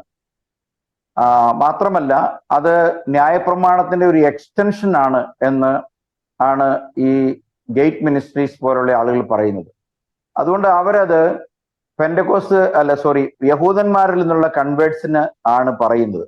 അപ്പൊ യഹൂദന്മാരിൽ നിന്നുള്ള കൺവേർട്ടഡ് ക്രിസ്ത്യാനിറ്റി ആൻഡ് ഒരു ജെൻഡൈൽ കൺവേർട്ടഡ് ക്രിസ്ത്യാനിറ്റി, ജാതികളിൽ നിന്നുള്ള ക്രിസ്ത്യാനിറ്റി, യഹൂദനിൽ നിന്നുള്ള ക്രിസ്ത്യാനിറ്റി എന്ന് ക്രിസ്ത്യാനിറ്റി 2 വിധമുണ്ടോ? ഒരു ചോദ്യം അതാണ്. ചോദ്യം വ്യക്തമായിട്ട് കേൾക്കണം. 3ാമത്തെ ചോദ്യം, അനേകം ആളുകൾ ചോദിക്കുന്ന ഒരു ചോദ്യമാണ്, കള്ളൻ സ്നാനപ്പെട്ടില്ലല്ലോ, അതുകൊണ്ട് സ്നാനത്തിന്റെ ആവശ്യം ഇല്ല എന്ന് പറയുന്ന ആളുകളുണ്ടല്ലോ. അപ്പൊ ഈ 2 സംബന്ധിച്ചും വ്യക്തമായിട്ടുള്ള ഒരു മറുപടിക്കായി ഈ 2 ചോദ്യങ്ങളും ഞാൻ ഉത്തരത്തിനായി ബ്രദർ ഗീവറീസിന്റെ ഏൽപ്പിക്കുകയാണ്. ഇങ്ങനെ ഒരു JCND ഗ്രൂപ്പിൽ വന്ന് ഇതുപോലൊരു ഡിസ്കഷൻ പങ്കെടുക്കുവാൻ ദൈവം തന്ന വലിയ കൃപയ്ക്കായിട്ട് നന്ദിയോടെ പറയണേ. നന്ദിയോടെ സ്തുതിക്കുന്നു. ഞാൻ എന്നോട് ചോദിച്ച ചോദ്യം ഇതാണ്, ന്യായപ്രമാണം ആയിട്ട് ബന്ധപ്പെട്ടതാണോ ഈ സ്നാനം എന്ന് പറയുന്നത്? 2, കൂശിലെ കള്ളൻ സ്നാനപ്പെട്ടില്ല എന്ന് പറഞ്ഞു. അപ്പൊ ഈ 2 ക്വസ്റ്റ്യനുകളാണല്ലോ എന്നോട് ചോദിച്ചത്. അപ്പം ന്യായപ്രമാണം എന്ന് പറയുമ്പോഴത്തേക്കും നമുക്ക് കർത്താവിന്റെ മോശയ്ക്ക് ദൈവം കൊടുത്ത പ്രമാണങ്ങളാണ് ന്യായപ്രമാണം എന്ന് പറയുന്നത്. അപ്പം നമ്മൾ റോമർക്കെതിരെ ലേഖനം അതിന്റെ 2-ാം അധ്യായം 12-ാമത്തെ വാക്യം വായിക്കുമ്പോൾ, ന്യായപ്രമാണം ഇല്ലാതെ പാപം ചെയ്തവരൊക്കെ ന്യായപ്രമാണം കൂടാതെ നശിച്ചു പോകും. ന്യായപ്രമാണം ഉണ്ടായിട്ട് പാപം ചെയ്തവരൊക്കെയും ന്യായപ്രമാണത്താൽ വിധിക്കപ്പെടും. ന്യായപ്രമാണം കേൾക്കുന്നവരല്ല ദൈവസന്നിധിയിൽ നീതിമാന്മാർ, ന്യായപ്രമാണം ആചരിക്കുന്നവരത്ര നീതീകരിക്കപ്പെടുന്നുവെന്നും ന്യായപ്രമാണമില്ലാത്ത ജാതികൾ ന്യായപ്രമാണത്തിലുള്ളത് സ്വഭാവത്താൽ ചെയ്യുമ്പോൾ ന്യായപ്രമാണമില്ലാത്തവർ തങ്ങൾക്ക് തന്നെ ഒരു ന്യായപ്രമാണമാകുന്നു. അപ്പം ന്യായപ്രമാണം ഉണ്ടെങ്കിൽ എന്താണ്? മനുഷ്യന് പാപം എന്താണെന്ന് അറിയിക്കണമെങ്കിൽ അത് ന്യായപ്രമാണത്തിലൂടെ മാത്രമേ പാപം എന്താണെന്ന് അറിയത്തുള്ളൂ. പക്ഷെ പാപങ്ങൾക്കുള്ള മോചനം വേണമെങ്കിൽ സ്നാനപ്പെടുന്നു. അതാണ് പ്രധാനമായിട്ടും വേണ്ട കാര്യം എന്ന് പറയുന്നത്. യേശു ക്രിസ്തുവിന്റെ കൽപ്പന അങ്ങനെയാണ്. കാരണം യേശു ക്രിസ്തു പ്രമാണത്തിൽ നമ്മൾ ജീവിക്കുമ്പോൾ പ്രമാണം നമ്മളോട് എന്താ പറയുന്നത്? നമ്മൾ പാപം ചെയ്യുന്നു, നമ്മൾ പാപത്തിലാണ് എന്നുള്ള ഒരു ബോധം നമുക്ക് ഉളവാക്കി കൊടുക്കുന്നു എന്നുള്ളതാണ് ന്യായപ്രമാണത്തിന്റെ ഒരു പ്രത്യേകതയുണ്ട്. അതുകൊണ്ട് ന്യായപ്രമാണത്തിൽ വരുന്നതെല്ലാം മരണമാണ്. പക്ഷേ സ്നാനത്തിലേക്ക് നമ്മൾ വരുമ്പോൾ, ക്രിസ്തുവിലേക്ക് വരുമ്പോൾ ജീവനാണ്. അത് നമ്മൾ മനസ്സിലാക്കേണ്ട ഒരു കാര്യമാണ്. അപ്പൊ പ്രമാണം കൊടുത്തു എന്ന് പറഞ്ഞു കഴിഞ്ഞാൽ പ്രമാണം അതുപോലെ തന്നെ അനുസരിക്കാൻ, അതായത് പൂർണ്ണമായിട്ടും അനുസരിക്കാനായിട്ട് യഹൂദന് കഴിഞ്ഞില്ല. യഹൂദന് ആ പ്രമാണം ദൈവം കൊടുക്കുമ്പോൾ എന്താണ് അത് ദൈവം വിചാരിച്ചത് എന്താണ്? മോശയിലൂടെ അത് കൊടുക്കുമ്പോൾ അത് മുഴുവൻ എന്താണ് അവരനുസരിക്കുമെന്നാണ് ആര് വിചാരിച്ചത്? ദൈവം വിചാരിച്ചത്. പക്ഷെ ഒരിക്കലും അവരെ കൊണ്ട് അതിന് സാധിച്ചില്ല. സാധിക്കാതെ വന്നപ്പോഴാണ് ദൈവം ജഡത്തിൽ വെളിപ്പെടുകയും കഷ്ടം അനുഭവിച്ച് മരിക്കുകയും എന്നതും ഒക്കെ നമുക്ക് മനസ്സിലാക്കാനായിട്ട് സാധിക്കുന്നു. അപ്പം ഈ ന്യായപ്രമാണം കൊണ്ട് നമുക്ക് എന്ത് ചെയ്യല്ല? ഒരു പ്രയോജനവുമില്ല. ന്യായപ്രമാണത്തിൽ നമ്മൾ എന്താണ്? ഒരു ശിശുപാലകൻ മാത്രമാണ്. നമുക്ക് യാതൊരുവിധ എന്താ പറയുക ഒരു പാപത്തിന്റെ ഒരു മോചനവും നമുക്ക് ന്യായപ്രമാണത്തിലൂടെ ലഭിക്കുന്നില്ല. അത് എന്താണ്? ന്യായപ്രമാണം എന്ന് പറയുമ്പോൾ നമ്മുടെ പാപങ്ങൾ മാത്രമേ അത് വെളിപ്പെടുത്തുന്നുള്ളൂ എന്നുള്ളതാണ് ന്യായപ്രമാണത്തിൽ നമുക്ക് മനസ്സിലാക്കാനായിട്ട് സാധിക്കുന്നത്. അതുപോലെ തന്നെ നമ്മൾ സ്നാനത്തിലേക്ക് വരുമ്പോൾ അത് കർത്താവിന്റെ കൽപ്പനയാണ്. അത് അനുസരിച്ചേ പറ്റുകയുള്ളൂ. അത് അനുസരിക്കാതെ നമുക്ക് ഒരിക്കലും എന്ത് ചെയ്യത്തില്ല? പാപമോചനം ലഭിക്കുകയില്ല. അതുകൊണ്ടാണ് അപ്പോസ്തല പ്രവൃത്തികൾ 2:38 പത്രോസ് പറയുന്നത് ഇങ്ങനെയാണ്, എന്താണ്? നാമത്തില് സ്നാനപ്പെടണം. അപ്പൊ പാപമോചനം ലഭിക്കണമെങ്കിൽ എന്താണ്? സ്നാനം ആവശ്യമാണ്. വീണ്ടും ജനനത്തെ കുറിച്ച് നമ്മൾ പഠിക്കുമ്പോഴും അത് തന്നെയാണ് യേശുക്രിസ്തു യോഹന്നാന്റെ സുവിശേഷത്തിൽ വളരെ വ്യക്തമായിട്ട് നമുക്ക് കാണുവാനായിട്ട് സാധിക്കുന്നു. 3:3 പറയുന്നു, യേശു അവനോട് ആമീൻ ആമീൻ ഞാൻ നിന്നോട് പറയുന്നു, പുതിയതായി ജനിച്ചില്ല എങ്കിൽ ദൈവരാജ്യം കാണുവാൻ ആർക്കും കഴിയുകയില്ല എന്ന് ഉത്തരം പറഞ്ഞു. അപ്പൊ 4-ാമത്തെ വാക്യത്തിൽ നിക്കോദിമോസ് അവനോട് മനുഷ്യൻ വൃദ്ധനായ ശേഷം ജനിക്കുന്നത് എങ്ങനെ? രണ്ടാമതും അമ്മയുടെ ഉത്തരത്തിൽ കടന്ന് ജനിക്കാമോ എന്ന് ചോദിച്ചു. അപ്പം നിക്കോദിമോസിനെ സംബന്ധിച്ചിടത്തോളം എന്താണ്? അവൻ ന്യായപ്രമാണം മുഴുവൻ അനുസരിക്കുന്ന ഒരു വ്യക്തിയാണ്. പക്ഷെ അതിൽ രക്ഷയില്ല എന്നാണ് പറയുന്നത്. വീണ്ടും ജനിക്കണം, വെള്ളത്താലും ആത്മാവിനാലും നീ വീണ്ടും ജനിച്ചില്ലെങ്കിൽ നിനക്ക് എന്ത് ചെയ്യാൻ പറ്റത്തില്ല?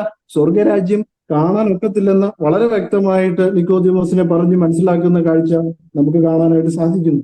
അപ്പൊ ന്യായപ്രമാണം എന്താണ്? ഒരിക്കലും അതിന്റെ ഭാഗമാണെന്ന് നമുക്ക് പറയാനൊക്കത്തില്ല. കാരണം ന്യായപ്രമാണം നമ്മുടെ പാപത്തെ വെളിപ്പെടുത്തുന്ന ഒന്നാണ്. കാരണം ആ പാപത്തെ നമുക്ക് മോചനം വേണമെങ്കിൽ സ്നാനം വേണം. സ്നാനമില്ലാതെ പറ്റുകയില്ല. അത് കർത്താവിന്റെ കൽപ്പനയാണ്, അതനുസരിച്ചേ പറ്റുകയുള്ളൂ. പിന്നെ രണ്ടാമത് ചോദിച്ച ക്വസ്റ്റ്യനുള്ള ഉത്തരം എന്താണ്? ക്രൂശിലെ കള്ളൻ എങ്ങനെയാണ് സ്നാനപ്പെട്ടില്ലല്ലോ എന്ന് ചോദിക്കുന്നത്. അപ്പോൾ അത് എന്താണ്? അവൻ എന്താണ് ആ സമയത്ത് അവന് സ്നാനപ്പെടുവാനുള്ള സൗകര്യമോ കാര്യങ്ങളോ ഒന്നും അവിടെ ഉണ്ടായിരുന്നില്ല. പക്ഷെ എങ്കിലും എന്താണ്? കർത്താവ് അവനെ വീണ്ടെടുത്തു എന്ന് നമുക്ക് വിശ്വസിക്കാം. കാരണം അവന്റെ പാപങ്ങൾ കർത്താവ് മോചിച്ച് കാണുമെന്ന് നമുക്ക് വിശ്വസിക്കാനേ കഴിയുകയുള്ളൂ.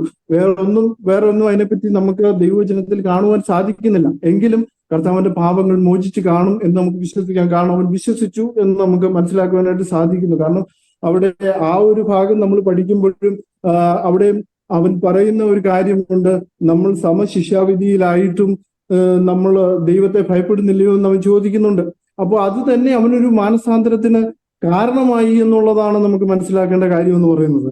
അപ്പോൾ അത് അവന്റെ അവസാനത്തെ അതായത് മരിക്കുന്നതിന് മുമ്പുള്ള അവന്റെ ആ മാനസാന്തരം അത് ദൈവം കണ്ടു, അത് ദൈവ മഹത്വത്തിന് കാരണമായി. അതുകൊണ്ട് ദൈവം അവന്റെ പാപം ക്ഷമിച്ചു എന്ന് നമുക്ക് വിശ്വസിക്കാൻ കഴിയും. എങ്കിലും കാരണം എന്താണ്? നമ്മൾ ഓരോരുത്തരും വിശ്വസിച്ച് സ്നാനമേറ്റെങ്കിൽ മാത്രമേ നമുക്ക് രക്ഷപ്പെടുവാൻ കഴിയുകയുള്ളൂ. അത് കർത്താവിന്റെ കൽപ്പനയാണ്, അതനുസരിക്കേണ്ട ഒന്നാണ്. അത് നമ്മൾ വൃഥാ വിചാരിക്കാൻ പറ്റുന്ന ഒന്നല്ല. ഇന്ന് കാലത്ത് ആരെങ്കിലും അത് പഠിപ്പിക്കുന്നുണ്ടെങ്കിൽ, സ്നാനം വേണ്ട എന്ന് പഠിപ്പിക്കുന്നുണ്ടെങ്കിൽ അത് വളരെ തെറ്റായ ഒരു കാര്യം തന്നെയാണ്. കാരണം വിശ്വസിക്കുകയും സ്നാനം ഏൽക്കുകയും ചെയ്യുന്നവൻ രക്ഷ പ്രാപിക്കുമെന്നും അതുപോലെ തന്നെ അല്ലാത്തവൻ ശിക്ഷാവിധിയിൽ അകപ്പെടും എന്നാണ് പറഞ്ഞേക്കുന്നത്. അപ്പൊ നമ്മൾ അനുസരിക്കേണ്ടവരാണ്, ദൈവത്തിന്റെ കൽപ്പനകൾ നമ്മൾ അനുസരിക്കേണ്ടവരാണ്. അതുകൊണ്ട് തന്നെ നമ്മൾ എന്താണ് ഈ സ്നാനത്തെ ഒരിക്കലും എന്ത് ചെയ്യരുത്, ഒരിക്കലും അത് വേണ്ട എന്ന് പറയുന്നത് ദൈവവചന വിരുദ്ധമാണ് എന്ന് പറഞ്ഞുകൊണ്ട് ഞാനിവിടെ എൻ്റെ ഇത് അവസാനിപ്പിക്കാം. Okay, thank you brother Geevarghese. വളരെ സ്പഷ്ടമാണ് ഉത്തരം. ന്യായപ്രമാണത്തിന്റെ പ്രവർത്തികളാൽ ഒരു ജഡവും നീതീകരിക്കപ്പെടുന്നില്ല. ന്യായപ്രമാണത്താൽ പാപത്തിന്റെ കുറിച്ചുള്ള പരിജ്ഞാനം മാത്രമാണ് വരുന്നത്. ന്യായപ്രമാണത്തിലുള്ള സ്നാനത്തിലും പാപങ്ങളുടെ മോചനമില്ല. എന്നാൽ യേശുക്രിസ്തുവിന്റെ കാൽവരി ക്രൂശിലെ മരണം, അടക്കം, പുനരുദ്ധാനം എന്നിവയിലൂടെയാണ് മനുഷ്യന് പാപമോചനമുള്ളത്. അതുകൊണ്ട് തന്നെ സ്നാനം യേശുക്രിസ്തുവിന്റെ നാമത്തിൽ ഏറ്റെടുക്കുമ്പോൾ മാത്രമാണ് മനുഷ്യന് പാപമോചനമുള്ളത് എന്ന് പറഞ്ഞു. രണ്ടാമത്തെ വിഷയത്തിൽ ക്രൂശിലെ കള്ളന്റെ കാര്യത്തിൽ കുറച്ചുകൂടി വ്യക്തമായ ഒരു ഉത്തരം ഇങ്ങനെയാണ്. ആക്ച്വലി റോമാലേഖനത്തിൽ വിശുദ്ധ പൗലോസ് അപ്പോസ്തലൻ പറയുന്നു, യേശുക്രിസ്തുവിന്റെ മരണം, അടക്കം, പുനരുദ്ധാനം എന്നീ കാര്യങ്ങളിലുള്ള പാർട്ടിസിപ്പേഷനാണ് അല്ലെങ്കിൽ ഇൻവോൾവ്മെന്റ് ആണ് ബാപ്റ്റിസം. ആ അർത്ഥത്തിൽ ഏറ്റവും ആപ്റ്റായിട്ട്, ഏറ്റവും യോഗ്യമായ രീതിയിൽ സ്നാനമേറ്റ ആളാണ് കള്ളൻ. കാരണം യേശുവിനോടുകൂടെ മരിച്ചു, യേശുക്രിസ്തുവിനോടെ അടക്കപ്പെട്ടു, യേശുക്രിസ്തുവിനോടെ പറുദീസിലേക്ക് പോയി. അപ്പോ ലിറ്ററലി നമുക്കൊക്കെ കിട്ടാത്തതിനേക്കാൾ ഏറ്റവും വലിയ ഭാഗ്യമാണ് ഈ ക്രൂശിലെ കള്ളൻ ലഭിച്ചത്. ജസ്റ്റ് അവന്റെ വിശ്വാസത്തോടുകൂടി, ആ വിശ്വാസത്തിൽ അവൻ ആക്ച്വലി യേശുവിനോടൊപ്പം മരിച്ചു, യേശുവിനോടൊപ്പം അടക്കപ്പെട്ടു, യേശുവിനോടുകൂടെ ഉയർത്തു പറുദീസയിലേക്ക്. So I think he is the most blessed person in the world. കാരണം അവനാണ് ആക്ച്വലി ലിറ്ററലി ബാപ്റ്റിസം, യേശുക്രിസ്തുവിന്റെ മരണം, അടക്കം, പുനരുദ്ധാനത്തിൽ പങ്കെടുത്തത്. അതാണ് ആക്ച്വലി അതിന്റെ ഉത്തരം. സ്നാനപ്പെടാൻ അവസരം കിട്ടിയില്ല എന്നുള്ളതല്ല, നമുക്ക് ഏറ്റവും പറയാൻ പറ്റിയ ഉത്തരം സ്നാനത്തെക്കുറിച്ചുള്ള പോളിന്റെ വേർഷൻ ഇങ്ങനെയാണ്: അടക്കം, മരണം, അടക്കം, പുനരുദ്ധാനം ആണെങ്കിൽ ഇത് ഏറ്റവും ശരിയായ രീതിയിൽ സംഭവിച്ചത് ആ കള്ളനിലാണ്. അപ്പൊ അതുകൊണ്ട് കള്ളനാണ് ആക്ച്വലി ശരിയായ ഒരു ബാപ്റ്റിസം എടുത്തു പോയത്. അതാണ് അതിന്റെ ശരിയായിട്ടുള്ള ഏറ്റവും ബിബ്ലിക്കലായിട്ടുള്ള ഉത്തരം. അതിനെക്കുറിച്ച് കൂടുതൽ ഉത്തരങ്ങൾ ചോദിച്ചാൽ ഇതാണ് അതിന്റെ ഉത്തരം എന്ന് നമുക്ക് പറയാൻ പറ്റണം. ഓക്കെ, വളരെ സ്പഷ്ടമായിരുന്നു കർത്താവിന്റെ പ്രിയ സഹോദരന്റെ ഉത്തരം. ഞാൻ അടുത്ത ചോദ്യത്തിലേക്ക് പോകുമ്പോൾ, ഇപ്പൊ ഈ ഇങ്ങനെയുള്ള സ്നാന നിഷേധികൾ പറയുന്ന ഒരു കാര്യം, അതിനടിസ്ഥാനപരമായി ഉപയോഗിക്കുന്ന ഒരു കാര്യം, ഗലേഷ്യൻസ് ചാപ്റ്റർ 2 6-10 വേഴ്സിൽ ഇങ്ങനെ പറയുന്നുണ്ട്. പൗലോസ് പറയുന്നത്, പരിച്ഛേദനയുടെ അപ്പസ്തോലത്വം പത്രോസിനും അപരിച്ഛേദനയുടെ അല്ലെങ്കിൽ സർക്കംസിഷന്റെ the apostleship of circumcision was given to Peter and the apostleship of uncircumcision was given to Peter, Paul എന്ന് പറയും. എന്ന് പറഞ്ഞാൽ പരിച്ഛേദനയുടെ അപ്പോസ്തലത്വം പത്രോസിനും അപരിച്ഛേദനയുടെ അപ്പോസ്തലത്വം പൗലോസിനും കൊടുത്തു എന്നതുകൊണ്ട് അപരിച്ഛേദിതരായ ജാതികൾക്ക് പൗലോസിന്റെ അപ്പോസ്തലത്വമാണ് വേണ്ടിയത് എന്ന് പറയുന്നു. എന്നാൽ റോമാലേഖനത്തിലും ഒപ്പം 2 കൊരിന്ത്യർ ചാപ്റ്റർ 3 ഹീബ്രൂസിലും പറയുന്നത് ഈ ന്യായപ്രമാണം നീങ്ങിപ്പോയി ഒരു പുതിയ നിയമം വരുന്ന കാലത്തെക്കുറിച്ച് അവിടെ പറയുന്നുണ്ട്. അപ്പൊ നീങ്ങിപ്പോകുന്ന ന്യായപ്രമാണം മോശയുടെ മുഖത്തെ തേജസ് ഉള്ളതാക്കിയെങ്കിൽ നീങ്ങിപ്പോകാത്ത എവർലാസ്റ്റിംഗ്, ആ ഗ്ലോറിയസ് ആയിട്ടുള്ള ആ ഒരു പുതിയ പ്രമാണത്തിന്റെ പവർ, അതിന്റെ ശക്തിയെ സംബന്ധിച്ച് പറയുന്നത് നമുക്ക് കാണാൻ സാധിക്കും. അപ്പൊ ആ ഒരു പ്രമാണത്തെ സംബന്ധിച്ച് നമുക്ക് ജെറമിയ 31 അതുപോലെ ഹീബ്രൂസ് 9:8 കാണാൻ കഴിയും. അത് സംബന്ധിച്ച് ഈ മിസ്ഇന്റർപ്രിട്ടേഷൻ, ഈ പൗലോസ് ഇവിടെ പറയുന്ന ഗലേഷ്യൻസ് 6 കുറച്ചുകൂടെ വ്യക്തമായി പഠിച്ചാൽ, അതിന്റെ മുമ്പിലത്തെയും താഴെയുള്ള വാക്കുകൾ പഠിച്ചാൽ ഒരിക്കലും ഈ ഇത്തരമുള്ള വ്യാജോപദേശങ്ങൾ പ്രചരിപ്പിക്കുന്ന ആളുകൾ ഒരിക്കലും അതിൽ സ്റ്റിക്ക് ഓൺ ചെയ്യത്തില്ല. പക്ഷെ ഇവരൊരിക്കലും കോണ്ടസ്റ്റ് മുഴുവനായിട്ട് എടുക്കാതെ ആണ് പഠിപ്പിക്കുന്നതെന്നാണ് എനിക്ക് മനസ്സിലാക്കാൻ കഴിഞ്ഞത്. അതുകൊണ്ട് ഈ വിഷയത്തിൽ ഈ ഗലേഷ്യൻ 2:6 മുതൽ 10 വരെയുള്ള വാക്യത്തെ അടിസ്ഥാനപ്പെടുത്തിക്കൊണ്ട് ഈ 2 മിനിസ്ട്രിയും ഒന്നാണ്, അല്ലെങ്കിൽ ഒരേ മിനിസ്ട്രിയാണ്. അതിന്റെ ഒരേ മിനിസ്ട്രിയുടെ, ഒരേ അപ്പസ്തോലത്വത്തിന്റെ, ഒരേ ശുശ്രൂഷയുടെ 2 സമൂഹങ്ങൾക്കിടയിൽ നിന്നും, ജാതീയരുടെ ഇടയിൽ നിന്നും യഹൂദന്റെ ഇടയിൽ നിന്നും വീണ്ടെടുക്കുന്ന ക്രിസ്ത്യാനികളെ യേശുക്രിസ്തുവിന്റെ ശരീരത്തിൽ പൊസിഷൻ ചെയ്യുന്ന യഥാർത്ഥ ശുശ്രൂഷയെ കുറിച്ച് ആണ് അവിടെ എന്നുള്ള കാര്യം നമുക്ക് വ്യക്തമായി മനസ്സിലാക്കാൻ കഴിയും. ആ വിഷയത്തെ സംബന്ധിച്ച് വ്യക്തമായ ഒരു ചിത്രം നൽകേണ്ടതിന് വേണ്ടി ഞാൻ ബ്രദർ വിൽസന് ഈ വിഷയത്തെ സംബന്ധിച്ച് പറയാനായിട്ടുള്ള അവസരം വേർതിരിക്കുക. Price the Lord. ഇവര് ആ ഒരു ചോദ്യം ഇവര് ബേസിക്കലി ഇടുന്നെന്ന് പറഞ്ഞു കഴിഞ്ഞാൽ പത്രോസും പൗലോസും തമ്മില് അവരുടെ ശുശ്രൂഷയിൽ ചില വ്യത്യാസങ്ങൾ ഉണ്ടെന്നും അവർ തമ്മിൽ ചില തർക്കങ്ങൾ ഉണ്ടെന്നുമുള്ള കാര്യം കാണിച്ചുകൊണ്ടാണ് യഹൂദന്മാർക്ക് വേറൊരു സുവിശേഷവും ജാതികൾക്ക് പൗലോസ് വേറൊരു സുവിശേഷവും പ്രസംഗിച്ചെന്ന് ഇവരെപ്പോഴും സ്ഥാപിക്കാൻ നോക്കുന്നുണ്ട്. പക്ഷെ നേരെ മറിച്ച് നമ്മൾ കാണുന്നത് റോമർക്ക് എഴുതിയ ലേഖനം 1:16 അധ്യായത്തില് പത്രോസ് പറയുന്നുണ്ട്, സുവിശേഷത്തെക്കുറിച്ച് എനിക്ക് ലജ്ജയില്ല, വിശ്വസിക്കുന്നവന് ഏവനും ആദ്യം യഹൂദനും പിന്നെ യവനനും അത് രക്ഷയ്ക്കായി ദൈവശക്തിയാകുന്നുവല്ലോ എന്ന് പറയുന്നുണ്ട്. അപ്പൊ വളരെ വ്യക്തമായിട്ട് പറയുന്നുണ്ട്, ഒരൊറ്റ സുവിശേഷം മാത്രമേ ഉള്ളൂ. ആ സുവിശേഷം ആദ്യം യഹൂദന് കൊടുക്കുകയും എന്തെന്ന് വെച്ച് കഴിഞ്ഞാൽ വാഗ്ദത്ത പ്രകാരം അവർ ആദ്യം അതിന് അർഹരായിരിക്കുന്നവരായിരുന്നു. എന്തായിരുന്നു വെച്ച് കഴിഞ്ഞാൽ അവർ അബ്രഹാമിന്റെ ഡയറക്റ്റ് സന്തതികളും വാഗ്ദത്ത പ്രകാരം അന്ന് അവര് ദൈവമക്കളുമായിരുന്നു. അതുകൊണ്ടാണ് പറയുന്നത് അവന്റെ ജനങ്ങളെ വിടുവിക്കുവാൻ വരുന്നത് കൊണ്ട് അവന്റെ നാമം യേശു എന്ന് വെക്കുവിൻ. അപ്പൊ അവന്റെ ജനത്തെ വിടുവിക്കുവാൻ വേണ്ടിയാ, യഹൂദനെ വിടുവിക്കുവാൻ വേണ്ടിയാണ് ആദ്യം അവൻ കടന്നു വരുന്നത്. പക്ഷെ അതിനകത്ത് ദൈവത്തിന്റെ ഒരു പദ്ധതി ജാതികൾക്ക് വേണ്ടി സൂക്ഷിച്ചു വെച്ചിരുന്നു എന്നുള്ള കാര്യം അത് യഹൂദൻ അന്ന് അറിയുന്നില്ല എന്ന് മാത്രമേ ഉള്ളൂ. അപ്പോൾ ഒരൊറ്റ സുവിശേഷമാണെന്ന് അവിടെ വളരെ വ്യക്തമായിട്ട് റോമർക്ക് എഴുതിയ ലേഖനം 1:16 പറയുന്നുണ്ട്. ഇതിൽ ചില ആൾക്കാര് പരിച്ഛേദനക്കാര് ആയിട്ട് ഉള്ളതും അവരങ്ങനെ തുടരുവാൻ ആഗ്രഹിച്ചത് കൊണ്ടുമാണ് ചിലപ്പോൾ പത്രോസ് അന്ന് അവർക്ക് അത് അനുവദിച്ചു കൊടുത്തതെന്ന് എനിക്ക് തോന്നുന്നു. എന്തെന്ന് വെച്ച് കഴിഞ്ഞാൽ ആ ഒരു പരിച്ഛേദന കാരണമാണ് അങ്ങനെ ആയി തീരാതെ എന്ന് അറിഞ്ഞുകൊണ്ടായിരിക്കും ചിലപ്പോൾ അന്ന് ആ ശുശ്രൂഷ നടത്തിയത്.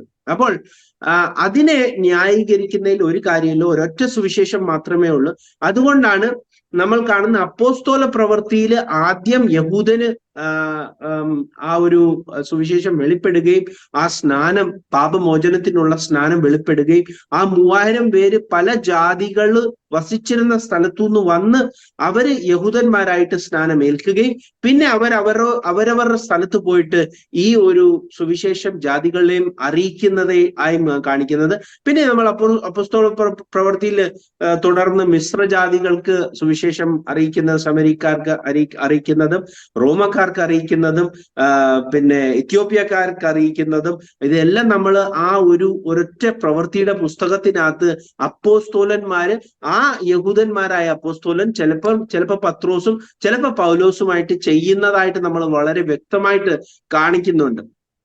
പിന്നെ നമ്മൾ എപ്പോഴും ഈ ഒരു കാര്യം അറിയേണ്ടതെന്ന് വെച്ച് കഴിഞ്ഞാൽ, നമ്മൾ ഗലാത്യർക്ക് എഴുതിയ ലേഖനം 2ഉം 3ഉം വായിക്കുമ്പോഴും എഫെസ്യർക്ക് എഴുതിയ ലേഖനം 2 വായിക്കുമ്പോഴും വളരെ വ്യക്തമായിട്ട് പറയുന്നുണ്ട്. ഒന്ന്, ക്രിസ്തുവിന്റെ ആത്മാവ്, പുതിയ നിയമപ്രകാരം ക്രിസ്തുവിന്റെ ആത്മാവ് ലഭിക്കുന്നവരാണ് വാഗ്ദത്ത പ്രകാരം അബ്രഹാമിന്റെ സന്തതിയും ഒരേ വിത്താൽ, അതായത് ക്രിസ്തുവിന്റെ ആത്മാവ് എന്ന വിത്താലാണ് അബ്രഹാമിന്റെ സന്തതിയായിത്തീരുന്നത്. അബ്രഹാമിന് 2 സന്തതി ഉണ്ടായിരുന്നു, ഇസ്മായിലും ഇസഹാക്കും. പക്ഷെ ഒരാൾ മാത്രമേ ആ സന്തതിയായിട്ട് കൂട്ടിച്ചേർക്കപ്പെടുന്നുള്ളൂ. എന്താന്ന് വെച്ച് കഴിഞ്ഞാൽ ഇസഹാക്ക്, അതായത് ആത്മാവിന്റെ പ്രവർത്തനത്താൽ ജനിച്ച ഇസഹാക്കാണ് സന്തതിയായി എഴുതിപ്പെടുന്നത്. അതുപോലെ തന്നെ ഇസഹാക്കിന് 2 മക്കൾ ഉണ്ടാവുന്നുണ്ട്, ഏശാവും യാക്കോബും. അതിനകത്ത് യാക്കോബ് മാത്രമേ ഉള്ളൂ ആ വാഗ്ദത്ത പ്രകാരം സന്തതിയായി എണ്ണപ്പെടുന്നത്. അതുകൊണ്ട് തന്നെ നമുക്ക് എപ്പോഴും അറിയാം അതിനകത്ത് ദൈവത്തിന്റെ ഒരു സെലക്ഷൻ ഉണ്ട്. ആ ഒരു സെലക്ഷനകത്ത് വരുന്നത് ആരാണ്? ക്രിസ്തുവിന്റെ ആത്മാവിനെ ലഭിക്കുന്നവരാണ് വരുന്നത്. പിന്നെ യെഹെസ്കേലിന്റെ പ്രവചനത്തിൽ തന്നെ 10ഉം 11ലും വളരെ വ്യക്തമായിട്ട് പറയുന്നുണ്ട്, ഞാൻ എൻ്റെ ജനത്തെ ജാതികളിലേക്ക് ചിതറിക്കുമെന്ന് പറയുന്നുണ്ട്. അപ്പോൾ ആരാണ് ഇതിൽ യഹൂദന്മാരായിട്ട് അല്ലെങ്കിൽ ഈ ഒരു ദൈവത്തിന്റെ ജനമായിട്ട് ഒരുക്കപ്പെടുന്നെന്ന് ആർക്കും അറിയത്തില്ല. ഈ ജാതികളുടെ മധ്യത്തിലും ഈ വചനം കേൾക്കുമ്പോൾ ഈ ഒരു വിശ്വാസത്തിലേക്ക് കടന്നു വരുന്ന ആൾക്കാരെ ദൈവം ഓൾറെഡി ജാതികളിലേക്ക് ചിതറിച്ചു കഴിഞ്ഞു. അതിൽ നിന്നുമാണ് തിരിച്ചു വിളിക്കുന്നത്. അവരീ ഈ ഒരു കാര്യം കേൾക്കുമ്പോൾ നിങ്ങൾ ഓരോരുത്തരും മാനസാന്തരപ്പെട്ട് കർത്താവായ യേശു ക്രിസ്തുവിന്റെ നാമത്തിൽ സ്നാനമേൽപ്പീൻ എന്ന് കേൾക്കുമ്പോൾ അവർക്കറിയാം ഈ വിളി എനിക്ക് വേണ്ടിയാണ്. ഞാനാണ് പുത്രൻ, ഞാനാണ് വിളിക്കപ്പെടുന്നത്. വാഗ്ദത്ത പ്രകാരം ഞാനാണ് സന്തതി, വാഗ്ദത്ത പ്രകാരം ഞാനാണ് ഇസ്രായേലിന്റെ പുതിയ പൗരത്വം ലഭിക്കുന്നവനും ഇസ്രായേലിന്റെ വാഗ്ദത്തങ്ങൾക്കും അബ്രഹാമിന് ദൈവം കൊടുത്ത വാഗ്ദത്തങ്ങളിലേക്കും ചേർക്കപ്പെടുവാൻ പോകുന്ന പുതിയ പുത്രൻ അല്ലെങ്കിൽ വീണ്ടും ജനിച്ച് ദൈവത്തിന്റെ മകനായി തീരുന്നവൻ എന്ന് ആ വിളി കേൾക്കും. അതുകൊണ്ട് അവനറിയാം ജാതികളായാലും അല്ലെങ്കിൽ ഇസ്രായേലിന്റെ ഇന്നത്തെ പൗരത്വമുള്ള യഹൂദന്മാരായാലും ഒരേ വിളി മാത്രമേ ഉള്ളൂ, ഒരേ സുവിശേഷം മാത്രമേ ഉള്ളൂ, ഒരേ സ്നാനം മാത്രമേ ഉള്ളൂ, ഒരേ ആത്മാവ് മാത്രമേ ഉള്ളൂ. യെഹെസ്കേലിന്റെ 31:31 പറയുന്ന പോലെ ഞാൻ അവരിൽ വന്ന് വാസം ചെയ്യുകയും അവര് അറിയും ഞാൻ തന്നെ അവരുടെ ദൈവമെന്ന്. അതായത് പരിശുദ്ധാത്മാവായ ക്രിസ്തു എന്ന ആത്മാവായ ദൈവത്തിന്റെ ആത്മാവായ പിതാവിന്റെ ആത്മാവായ റോമർക്ക് എഴുതിയ ലേഖനം 8:11 മുതലുള്ള വാക്യത്തിൽ പറയുന്നുള്ളൂ. ഈ ആത്മാവ് തന്നെയാണ് പിതാവിന്റെ ആത്മാവ്. ഈ ആത്മാവ് തന്നെയാണ് യേശു എന്ന പുത്രനെ മരണത്തിൽ നിന്നും വിളിച്ച ആത്മാവ്. ഈ ആത്മാവ് തന്നെയാണ് ക്രിസ്തുവിന്റെ ആത്മാവ്. ഈ ആത്മാവ് തന്നെയാണ് അബ്ബാ പിതാവേ എന്ന് വിളിക്കുന്ന പുത്രത്വത്തിന്റെ ആത്മാവ്. ഗലാത്യർക്ക് എഴുതിയ ലേഖനത്തിൽ 4:6 പറയുന്നു. അപ്പോൾ ഇതിലെല്ലാം അറിയുന്നത് ആത്മാവാൽ ആണ് വാഗ്ദത്ത സന്തതിയായി മാറുന്നത്. പുതിയ നിയമപ്രകാരം യഹൂദൻ എന്നില്ല, യവനൻ എന്നില്ല, ഒരേ സ്നാനം, ഒരേ വിശ്വാസം, ഒരേ സുവിശേഷം, ഒരേ ആത്മാവാൽ ഒരേ ദൈവത്തിങ്കിലേക്ക് ചേർക്കപ്പെടുക. അന്നറിയും ഇവൻ തന്നെ എൻ്റെ പിതാവ്, അവൻ തന്നെ സകലത്തിനും മീതെ ഉള്ളവൻ, അവൻ തന്നെ എല്ലാവരും വ്യാപരിക്കുന്നവൻ, അവനാൽ തന്നെ എല്ലാം സൃഷ്ടിക്കപ്പെട്ടു, അവൻ തന്നെ നമ്മുടെ രക്ഷിതാവെന്ന് അറിയുന്ന സമയം ആ പുത്രന് വരും. ദൈവം അങ്ങനെ ഓരോരുത്തരെയും ദൈവം ഈ വചനം കേൾക്കുന്നവരെ വിളിക്കട്ടെ എന്ന് പ്രാർത്ഥിച്ചുകൊണ്ട് ആ ആൻസർ ഇവിടെ നിർത്തുന്നു. Okay, thank you. വളരെ വ്യക്തമാണ് ഉത്തരം. പ്രത്യേകിച്ച് എഫേഷ്യൻ ചാപ്റ്റർ 4 വ്യക്തമായിട്ട് പറയുന്നുണ്ട് ഒരു സ്നാനമേ ഉള്ളൂ. അത് യഹൂദനായാലും യവനനായാലും ജാതിയനായാലും അവർക്കെല്ലാവർക്കും ഒരു സ്നാനം, ഒരു വിശ്വാസം, ഒരു കർത്താവ്, എല്ലാവരിലും ഇരിക്കുന്നതും എല്ലാവരും കൂടി വ്യാപരിക്കുന്നതും എല്ലാവർക്കും പിതാവും ദൈവവുമായിട്ടുള്ള ഒരുവൻ തന്നെ. ഹല്ലേലൂയ. ഓക്കെ, അടുത്ത എൻ്റെ ഒരു ചോദ്യം, ഈ സ്നാന നിഷേധികൾ പൗലോസിന്റെ സുവിശേഷത്തെ മാത്രം എടുത്തു പറയുന്ന ആളുകൾ സ്പഷ്ടമായി പറയുന്ന ചില കാര്യങ്ങൾ പത്രോസിന്റെ ലേഖനങ്ങളും യാക്കോബിന്റെ ലേഖനവും ഒപ്പം യോഹന്നാന്റെ ലേഖനവും യഹൂദ ക്രിസ്ത്യാനികൾക്കുള്ളതാണ് എന്ന് അവകാശപ്പെടുന്നു. എന്നാൽ ഏറ്റവും വലിയ തമാശയായിട്ടുള്ള കാര്യം, അങ്ങനെയെങ്കിൽ ഈ പുസ്തകങ്ങൾ അവരുടെ ബൈബിളിൽ നിന്ന് നീക്കം ചെയ്യണം. അവർക്ക് പൗലോസിന്റെ ലേഖനങ്ങൾ മതിയെന്നുണ്ടെങ്കിൽ 13 ലേഖനങ്ങൾ, അവരുടെ പലരും പറയുന്നത് ഹെബ്രായ ലേഖനം പോലും പൗലോസിന്റെ ലേഖനമല്ല എന്നാണ് പഠിപ്പിക്കുന്നത്. അപ്പോൾ ആകെപ്പാടെ 13 ലേഖനങ്ങളെ ബേസ് ചെയ്തുകൊണ്ടാണ് അവരുടെ ഉപദേശം സ്ഥാപിക്കപ്പെട്ടിരിക്കുന്നത്. എന്നാൽ ഈ പൗലോസിന്റെ ലേഖനങ്ങൾ ഉപദേശിച്ചുകൊണ്ട് സ്നാനത്തെ നിഷേധിക്കുവാനും കഴിയില്ല. കാരണം പൗലോസ് വിശ്വാസമല്ല, ഒരുപക്ഷെ വിശ്വാസക്കാൾ ഉപരിയായി സ്നാനത്തെ കുറിച്ച് പ്രസ്താവിച്ചിട്ടുണ്ട്. അല്ലെങ്കിൽ സ്നാനത്തിന്റെ ഏറ്റവും ഓത്തന്റിക്കേറ്റ് ആയിട്ട് സ്നാനത്തിന്റെ പർപ്പസ്, സ്നാനത്തിലൂടെ ലഭിക്കുന്നത് എന്ത് എന്നുള്ള കാര്യത്തെക്കുറിച്ച് പൗലോസ് പ്രസ്താവിച്ചിരിക്കെ ഇങ്ങനെയുള്ള ആളുകൾ ഈ സ്നാനത്തെ നിഷേധിക്കേണ്ടതിന് അപ്പോസ്തലന്മാരെ ജാതിയരുടെ അപ്പോസ്തലന്മാരെന്നും യഹൂദന്റെ അപ്പോസ്തലന്മാരെന്നും തമ്മിൽ അവർ വിഭാഗിച്ച് പഠിപ്പിക്കുന്നു. ഇതിനെ സംബന്ധിച്ച് ആധികാരികമായ ഒരു വിശകലനത്തിന് വേണ്ടിയാണ് ഞാൻ ഈ ചോദ്യം ചോദിച്ചത്. ഈ യോഹന്നാൻ, പത്രോസ്, യാക്കോബ് ഇവരുടെ ലേഖനങ്ങളും പൗലോസിന്റെ ലേഖനങ്ങളും തമ്മിൽ എവിടെയാണ് വ്യത്യാസം കാണാൻ കഴിയുന്നത്? അങ്ങനെ എന്തെങ്കിലും വ്യത്യാസം നമുക്ക് കണ്ടുപിടിക്കാൻ കഴിയുമോ? ഇതാണ് എന്റെ ചോദ്യം. ആരോടാ ഭാഷേ? എബ്രാഹിം പാസ്റ്ററുടെ ചോദ്യം. Okay, thank you. തീർച്ചയായിട്ടും ജ്യൂസിനൊരു സുവിശേഷം, ജെന്റൈൽ ഹീതനൊരു സുവിശേഷം ഒന്നും ബൈബിളിൽ പറയുന്നില്ല. ആധാരമായിട്ട് ഒരു വാക്യം വായിക്കാൻ ഞാൻ താല്പര്യപ്പെടുന്നു. അപ്പോസ്തലപ്രവൃത്തികൾ 1-ാം അധ്യായം 8-ാം വാക്യം. But you shall receive power after that the Holy Ghost is come upon you, and you shall be witnesses unto me both in Jerusalem and in all Judea and in Samaria and unto the uttermost part of the world, earth. അപ്പൊ ഇവിടെ യേശുക്രിസ്തുവിന്റെ കൽപ്പനയാകുന്നു എല്ലാവരോടും, ശിഷ്യന്മാരോടാണ് പറയുന്നത്, നിങ്ങൾ പരിശുദ്ധാത്മാവ് ലഭിച്ചതിന് ശേഷം എന്നെക്കുറിച്ച് സാക്ഷികളാണ്. ആദ്യം എവിടെ തുടങ്ങണം? യെരുശലേമിൽ. പിന്നെ എവിടെയാണ്? പിന്നെ ജുഡിയ, പിന്നെ Samaria and unto the uttermost part of the. അപ്പോൾ തീർച്ചയായിട്ടും സുവിശേഷം എന്ന് പറയുന്നത് ലോകത്തിന്റെ എല്ലാ ഭാഗങ്ങളിലും സുവിശേഷം പറയണമെന്ന് യേശുക്രിസ്തു കൽപ്പന കൊടുത്ത അപ്പോസ്തലന്മാർക്ക് അവിടെ യാതൊരു വ്യത്യാസവുമില്ല. നേരത്തെ വായിച്ചതുപോലെ there is no difference between Jew or Greek or anything.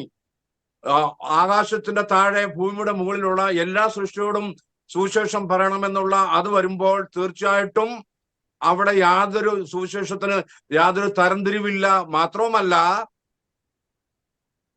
ഈ യേശുക്രിസ്തുവിന്റെ ശിഷ്യന്മാരായിരുന്ന 12 പേര്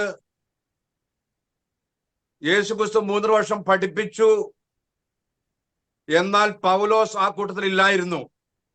അതിനുശേഷം ദമസ്കോസിന്റെ പടിവാതിക്കൽ വെച്ച് യഹോവയായ ദൈവം തന്നെ പ്രത്യക്ഷപ്പെട്ട് പറയുകയാണ്, നീ ഉപദ്രവിക്കുന്ന യേശു ഞാനാകുന്നു എന്ന് പറഞ്ഞു.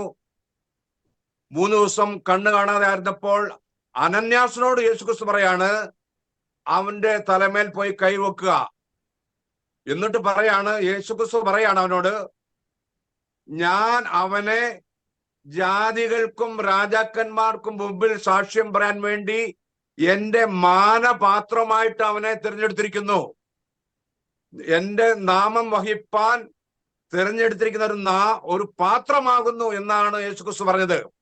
അപ്പോൾ തീർച്ചയായിട്ടും ഈ 3 വർഷക്കാലം യേശുക്രിസ്തുവിനോട് പഠിച്ച ശിഷ്യന്മാരും യേശുക്രിസ്തുവിന്റെ നാമത്തിൽ അവർ സ്നാനപ്പെടുത്തി. യാതൊരു irrespective of caste, creed, colour or nation. ഈ പൗലോസ് എന്തു പറയുന്നു? ഞാൻ കർത്താവിൽ നിന്ന് പ്രാപിച്ചു. അതായത് തന്നെ ഈ പൗലോസും ആ പുതിയ നിയമത്തിലുള്ള ശുശ്രൂഷയ്ക്ക് വേണ്ടി ആത്മാവിൽ നിറഞ്ഞുകൊണ്ട് പറയാണ്, ഞാൻ കർത്താവിൽ നിന്ന് പ്രാപിച്ചവൻ. അപ്പോൾ ഈ കർത്താവിൽ നിന്ന് പ്രാപിച്ചതായ ഈ പൗലോസ് പറഞ്ഞല്ലോ, നേരത്തെ സൂചിപ്പിച്ചതുപോലെ 2 പേരുടെ കാര്യം പറഞ്ഞു, അവർ സ്നാനപ്പെടുത്തി. പിന്നീട് ലിഡിയ, പിന്നീട് ജയിലർ എന്നുള്ള പല സ്ഥലങ്ങളിലും പിന്നെയും അപ്പോസ്തലനായ പൗലോസ് സ്നാനപ്പെടുത്തിയെന്ന് ബൈബിളിൽ പറയുമ്പോൾ തീർച്ചയായിട്ടും ഈ യേശുക്രിസ്തുവിനാൽ ഡയറക്റ്റ് തിരഞ്ഞെടുക്കപ്പെട്ട അപ്പോസ്തലന്മാർ 12 പേരും പിന്നീട് വിളിച്ചു വേർതിരിച്ച അപ്പോസ്തലനാകുന്നു പൗലോസ്. ആ പൗലോസിനെ ജാതീയരുടെ ഒരു പൗലോസ് അപ്പോസ്തലൻ എന്ന് പറയുമ്പോൾ തന്നെ എന്തുകൊണ്ടാണ് അങ്ങനെ പറയാൻ കാര്യം? അത് തീർച്ചയായിട്ടും പ്രൊഫസർ ജോസ് ഫറീസ് എനിക്ക് വേണ്ടി ഒരു മലയാളം വാക്യം വായിക്കുവാൻ ഞാൻ ആവശ്യപ്പെടുന്നു. അത് അപ്പോസ്തലപ്രവൃത്തികൾ 13-ാം അധ്യായം 48-ാം വാക്യമാകുന്നു. ഒന്ന് പ്ലീസ് ഒന്ന് റീഡ് ചെയ്താൽ നന്നായിരിക്കും. അപ്പോസ്തലപ്രവൃത്തികൾ 13-ാം അധ്യായത്തിന്റെ 48. ജാതികൾ ഇത് കേട്ട് സന്തോഷിച്ചു, ദൈവവചനത്തെ മഹത്വപ്പെടുത്തി, നിത്യജീവനായി നിയമിക്കപ്പെട്ടവർ എല്ലാവരും വിശ്വസിച്ചു. ഹല്ലേലൂയ. വളരെ ഇമ്പോർട്ടന്റ് കാര്യമാണ്. എന്തുകൊണ്ടെന്നാല് ഈ യേശുക്രിസ്തുവിന്റെ ശിഷ്യന്മാര് ജൂസിനോട് സുവിശേഷം പറഞ്ഞതുപോലെ പോളും പറയാൻ തുടങ്ങി. പക്ഷേ പോളിനെ അവർ പിന്നെ അവഗണിച്ചത് കൊണ്ട് എന്ത് ചെയ്തു? And when the Gentiles heard this, they were glad and glorified the word of the Lord, and as many as were ordained to eternal life believed. അപ്പോൾ ജെന്റൈൽസും ജാതിയിൽ കൂടെ സുവിശേഷം അപ്പോസ്തലനായ പൗലോസ് അറിയിച്ചപ്പോൾ നിത്യജീവന് വേണ്ടി നിയമിക്കപ്പെട്ടവർ എല്ലാവരും വിശ്വസിച്ചു.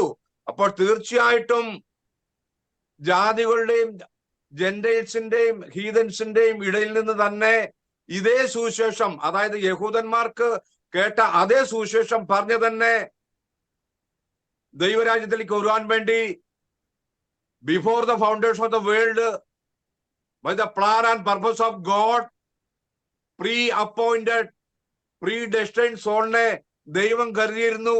അവര് അപ്പോസ്തലനായ പൗലോസിന്റെ സുവിശേഷം കേട്ടപ്പോൾ വിശ്വസിച്ചു. അതായത് യഹൂദൻ ഒഴികെ ബാക്കി ലോകത്തിൽ കാണുന്ന എല്ലാവരും ഈദർ ഹീതൻസ് ഓർ ജെന്റൈൽസ്. അപ്പോൾ അവിടെ ഇടയിലുള്ള സുവിശേഷം, യഹൂദന്മാരോട് പറഞ്ഞ സുവിശേഷം തന്നെ ജാതികളുടെ ഇടയിൽ അറിയിച്ചപ്പോൾ നിത്യജീവന് വേണ്ടി നിയമിക്കപ്പെട്ടവർ എല്ലാം വിശ്വസിച്ചു. എന്ന് വിശ്വസിച്ചു? യേശു ക്രിസ്തുവിനെയും അപ്പോസ്തലന്മാർ പറഞ്ഞ സുവിശേഷം വിശ്വസിച്ചു. അവിടെ മെയിൻ സുവിശേഷമാണ് മാനസാന്തരപ്പെടുക, യേശു ക്രിസ്തുവിന്റെ നാമത്തിൽ സ്ഥാനമേൽക്കുക, അപ്പോസ്തലന്മാരുടെ ഉപദേശം കേൾക്കുക, അപ്പം നുറുക്കുക, പ്രാർത്ഥന കഴിച്ചു പോകുന്ന അങ്ങനെയുള്ള ജനതയെ പെന്തക്കോസ്ത് ദിവസം 3000 പേര് ദൈവത്തിന്റെ സഭയോട് ചേർത്തതുപോലെ പിന്നീടുള്ള വർഷങ്ങളിലും ദിവസങ്ങളിലും ഇന്ന് വരെയും ഇനിയും റാപ്ചർ വരെയുള്ള ദിവസങ്ങളിലും ഇതേ സുവിശേഷമാണ് വാലിഡ്. ഈ സുവിശേഷം കേൾക്കുന്നവരെ മാത്രമാണ് ദൈവത്തിന്റെ സഭയോട് ചേർക്കുന്നത്. അല്ലാതെ ജൂസിന് വേറൊരു സുവിശേഷമില്ല, ജെന്റൈൽസിന് വേറൊരു സുവിശേഷമില്ല. അങ്ങനെയുള്ള പഠിപ്പീരുകൾ തീർച്ചയായും പൈശാചികവും ദുരുപദേശവുമാകുന്നു എന്ന് ബൈബിളിൽ കൂടെ ഞാൻ പ്രസ്താവിക്കുന്നു. എന്തുകൊണ്ടെന്നാൽ സുവിശേഷത്തിന്റെ പോഷത്വത്താൽ രക്ഷ ദൈവം ഒരുക്കി. അപ്പോൾ ഇപ്പോൾ കേൾക്കുന്ന സുവിശേഷം ഈ നമ്മൾ നോക്കുമ്പോൾ ഇങ്ങനെ വിപരീതമായിട്ടുള്ള ഉപദേശങ്ങൾ പറയുന്നത് ഈ സമൂഹത്തിലുള്ള സൊസൈറ്റിയിലുള്ള BTH, MDH, PhD, master of divinity ഒക്കെ ഉള്ള വളരെ സ്കോളേഴ്സ് ആണ് ഇത് പറയുന്നത്. അപ്പോൾ തീർച്ചയായിട്ടും പബ്ലിക് അങ്ങോട്ട് അട്രാക്ട് ചെയ്ത് പോകും. അപ്പോൾ മനസ്സിലാക്കണം, അപ്പോസ്തലനായ പൗലോസ് പറഞ്ഞു, ഞാൻ വാക്ചാതുര്യത്തിൽ കൂടെ അല്ല വന്നത്, പിന്നെയോ by the demonstration of the power of God. അപ്പോൾ യേശു ക്രിസ്തുവിന്റെ ആ പവർ ഓഫ് ഗോഡ് മിനിസ്ട്രിയാണ് അപ്പോസ്തലനായ പൗലോസ് ചെയ്തത്. തീർച്ചയായിട്ടും യേശു ക്രിസ്തു അനന്യാസിനോട് പറഞ്ഞതുപോലെ, ഞാൻ ജാതികൾക്കും രാജാക്കന്മാർക്കും മുമ്പിൽ എന്റെ നാമം വെളിപ്പെടുത്തുവാൻ ഉപയോഗിച്ച ഒരു മാനപാത്രമാകുന്നു അപ്പോസ്തലനായ പൗലോസ് എന്ന് പറഞ്ഞപ്പോൾ അപ്പോസ്തലനായ പൗലോസ് പറയുന്നു, ഞാൻ കർത്താവിൽ നിന്ന് പ്രാപിച്ചു. അപ്പോൾ 3.5 വർഷക്കാലം അപ്പോസ്തലന്മാര് യേശുക്രിസ്തു പഠിച്ച അതേ ഉപദേശം തന്നെ ഇവിടെ അപ്പോസ്തലനായ പൗലോസും ചെയ്തു എന്ന് വളരെ വ്യക്തമായി കാണുന്നു. മാത്രമല്ല അപ്പോസ്തലന്മാരുടെ 2:39 കൂടെ വായിക്കുവാൻ താല്പര്യപ്പെടുന്നു. അത് വളരെ ഇമ്പോർട്ടന്റ് ആണ്. അപ്പോസ്തല പ്രവർത്തികൾ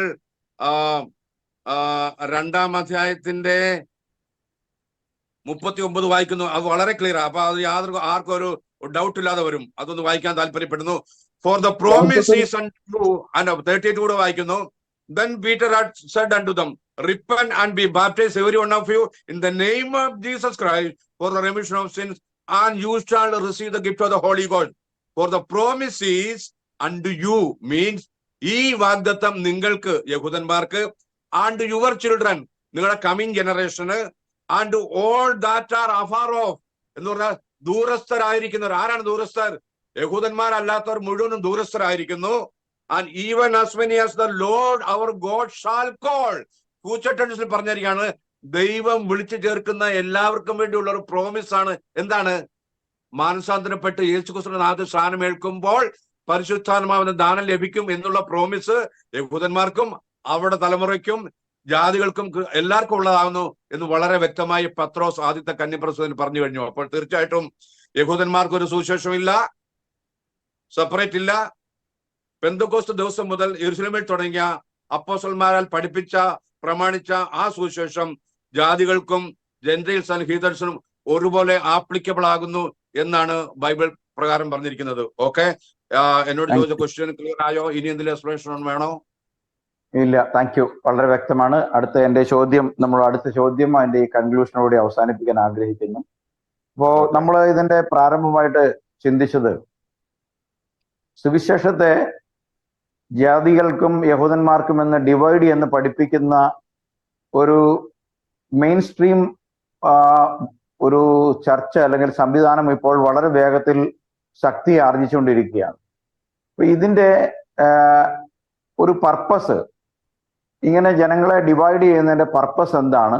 ആക്ച്വലി ഇത് അവർ ബോധപൂർവം ചെയ്യുന്നതാണോ അതോ പിശാചാണോ അവരുടെ ഇടയിൽ പ്രവർത്തിക്കുന്നത്? ദൈവത്തിന്റെ സ്നേഹത്തിൽ നിന്നും രക്ഷയുടെ അനുഭവത്തിൽ നിന്നും മനുഷ്യനെ വളരെ ഈസി ആയിട്ടുള്ളൊരു വഴിയിലൂടെ സ്നാനം കൂടാതെ രക്ഷ പ്രാപിക്കാമെന്ന് പഠിപ്പിക്കുന്നതിന്റെ പിന്നിലുള്ള പർപ്പസ് ഇത് ഒരു പൈശാചിക പ്രവണതയാണോ അതോ മനുഷ്യന്റെ ബുദ്ധിയുടെ പ്രമാണത്തിന്റെ അടിസ്ഥാനത്തിലാണോ മനുഷ്യന് പഠിപ്പിക്കുന്നത്? അതിന്റെ ആത്യന്തികമായ ഉദ്ദേശം എന്തായിരിക്കും? ആളുകൾ നമുക്ക് ഒരു ജനറൽ ആയിട്ട് സംസാരിച്ചാൽ എന്തായിരിക്കും? ഇതാണ് എനിക്ക് ജോൺസിയോടുള്ള ചോദ്യം. Praise Lord. ഇപ്പോ നമ്മൾ കണ്ടുവരുന്ന സുവിശേഷങ്ങളിലൊക്കെ ഒത്തിരി വ്യത്യാസകരമായ കാര്യങ്ങളുണ്ട്. സ്നാനം വേണ്ട, രക്ഷ വേണ്ട. അതുകൊണ്ട് തന്നെ പല ആളുകളും ഇന്ന് എന്താ പറയാ ഇങ്ങനെയുള്ള കാര്യങ്ങൾക്ക് വലിയ പ്രാധാന്യം കൊടുക്കുന്നില്ലാത്ത ഒരു ജനറേഷനായി മാറിക്കൊണ്ടിരിക്കുകയാണ് ഇന്നത്തെ തലമുറ എന്ന് പറയുമ്പോൾ. കാരണം പ്രധാനമായ കാര്യം എന്ന് പറയുന്നത് ഒന്ന് കർത്താവിന്റെ വരവ് അടുത്ത് ആസന്നമായിരിക്കുന്നു എന്നുള്ള ഒരു ഭാഗവും അതിനകത്തുണ്ട്. അപ്പോൾ കർത്താവിന്റെ വരവിനോട് സംബന്ധിച്ച് നമ്മൾ പഠിക്കുമ്പോൾ നമ്മൾ മത്തായിയുടെ സുവിശേഷം 24-ാം അധ്യായം അതിന്റെ 11-ാമത്തെ വാക്യത്തിൽ എഴുതിയിരിക്കുന്ന എങ്ങനെയാണ്? കള്ളപ്രവാചകന്മാർ പലരും വന്ന് അനേകരെ തെറ്റിക്കും എന്നൊരു വാക്യമുണ്ട്. അപ്പം അത് ഒരു ഭാഗമായിട്ട് നമുക്ക് ഇതിനകത്ത് ഉൾക്കൊള്ളാവുന്ന ഒരു കാര്യമാണ്. കള്ളപ്രവാചകന്മാർ വരും, അതിന്റെ ഭാഗമായിട്ട്. പിന്നെ രണ്ടാമത് പറയുന്നത് എന്താണ്? ചിലര് എന്താ പറയുക, സാമ്പത്തികമായിട്ടുള്ള ചില കാര്യങ്ങൾക്കും അവരുടെ വയറ് നിറയ്ക്കാൻ വേണ്ടിയും ഉള്ള കാര്യങ്ങൾ ചെയ്യുമ്പോൾ ഇങ്ങനെയുള്ള സുവിശേഷങ്ങൾ ഈ കാലങ്ങളിൽ വരും. പിന്നെ ഇങ്ങനെ കള്ളന്മാർ ഇങ്ങനെ ഏറി വന്നുകൊണ്ടിരിക്കും. കാരണം ഇത് എല്ലാ കാലത്തും ഉണ്ടായിരുന്നു. പഴയ കാലത്തും, അതായത് അപ്പോസ്തലന്മാരുടെ കാലത്തും ഇങ്ങനെ കള്ളന്മാര് അനേകർ വന്ന് എന്ത് ചെയ്തു? ജനത്തെ തെറ്റിക്കുന്ന സ്വഭാവം ഉണ്ടായിരുന്നു. അവരോടൊക്കെ യോഹന്നാനും അതുപോലെ തന്നെ അപ്പോസ്തലന്മാർ പലരും എതിർത്തു നിന്നിട്ടുണ്ട്. അത് നമുക്ക് അറിയാം.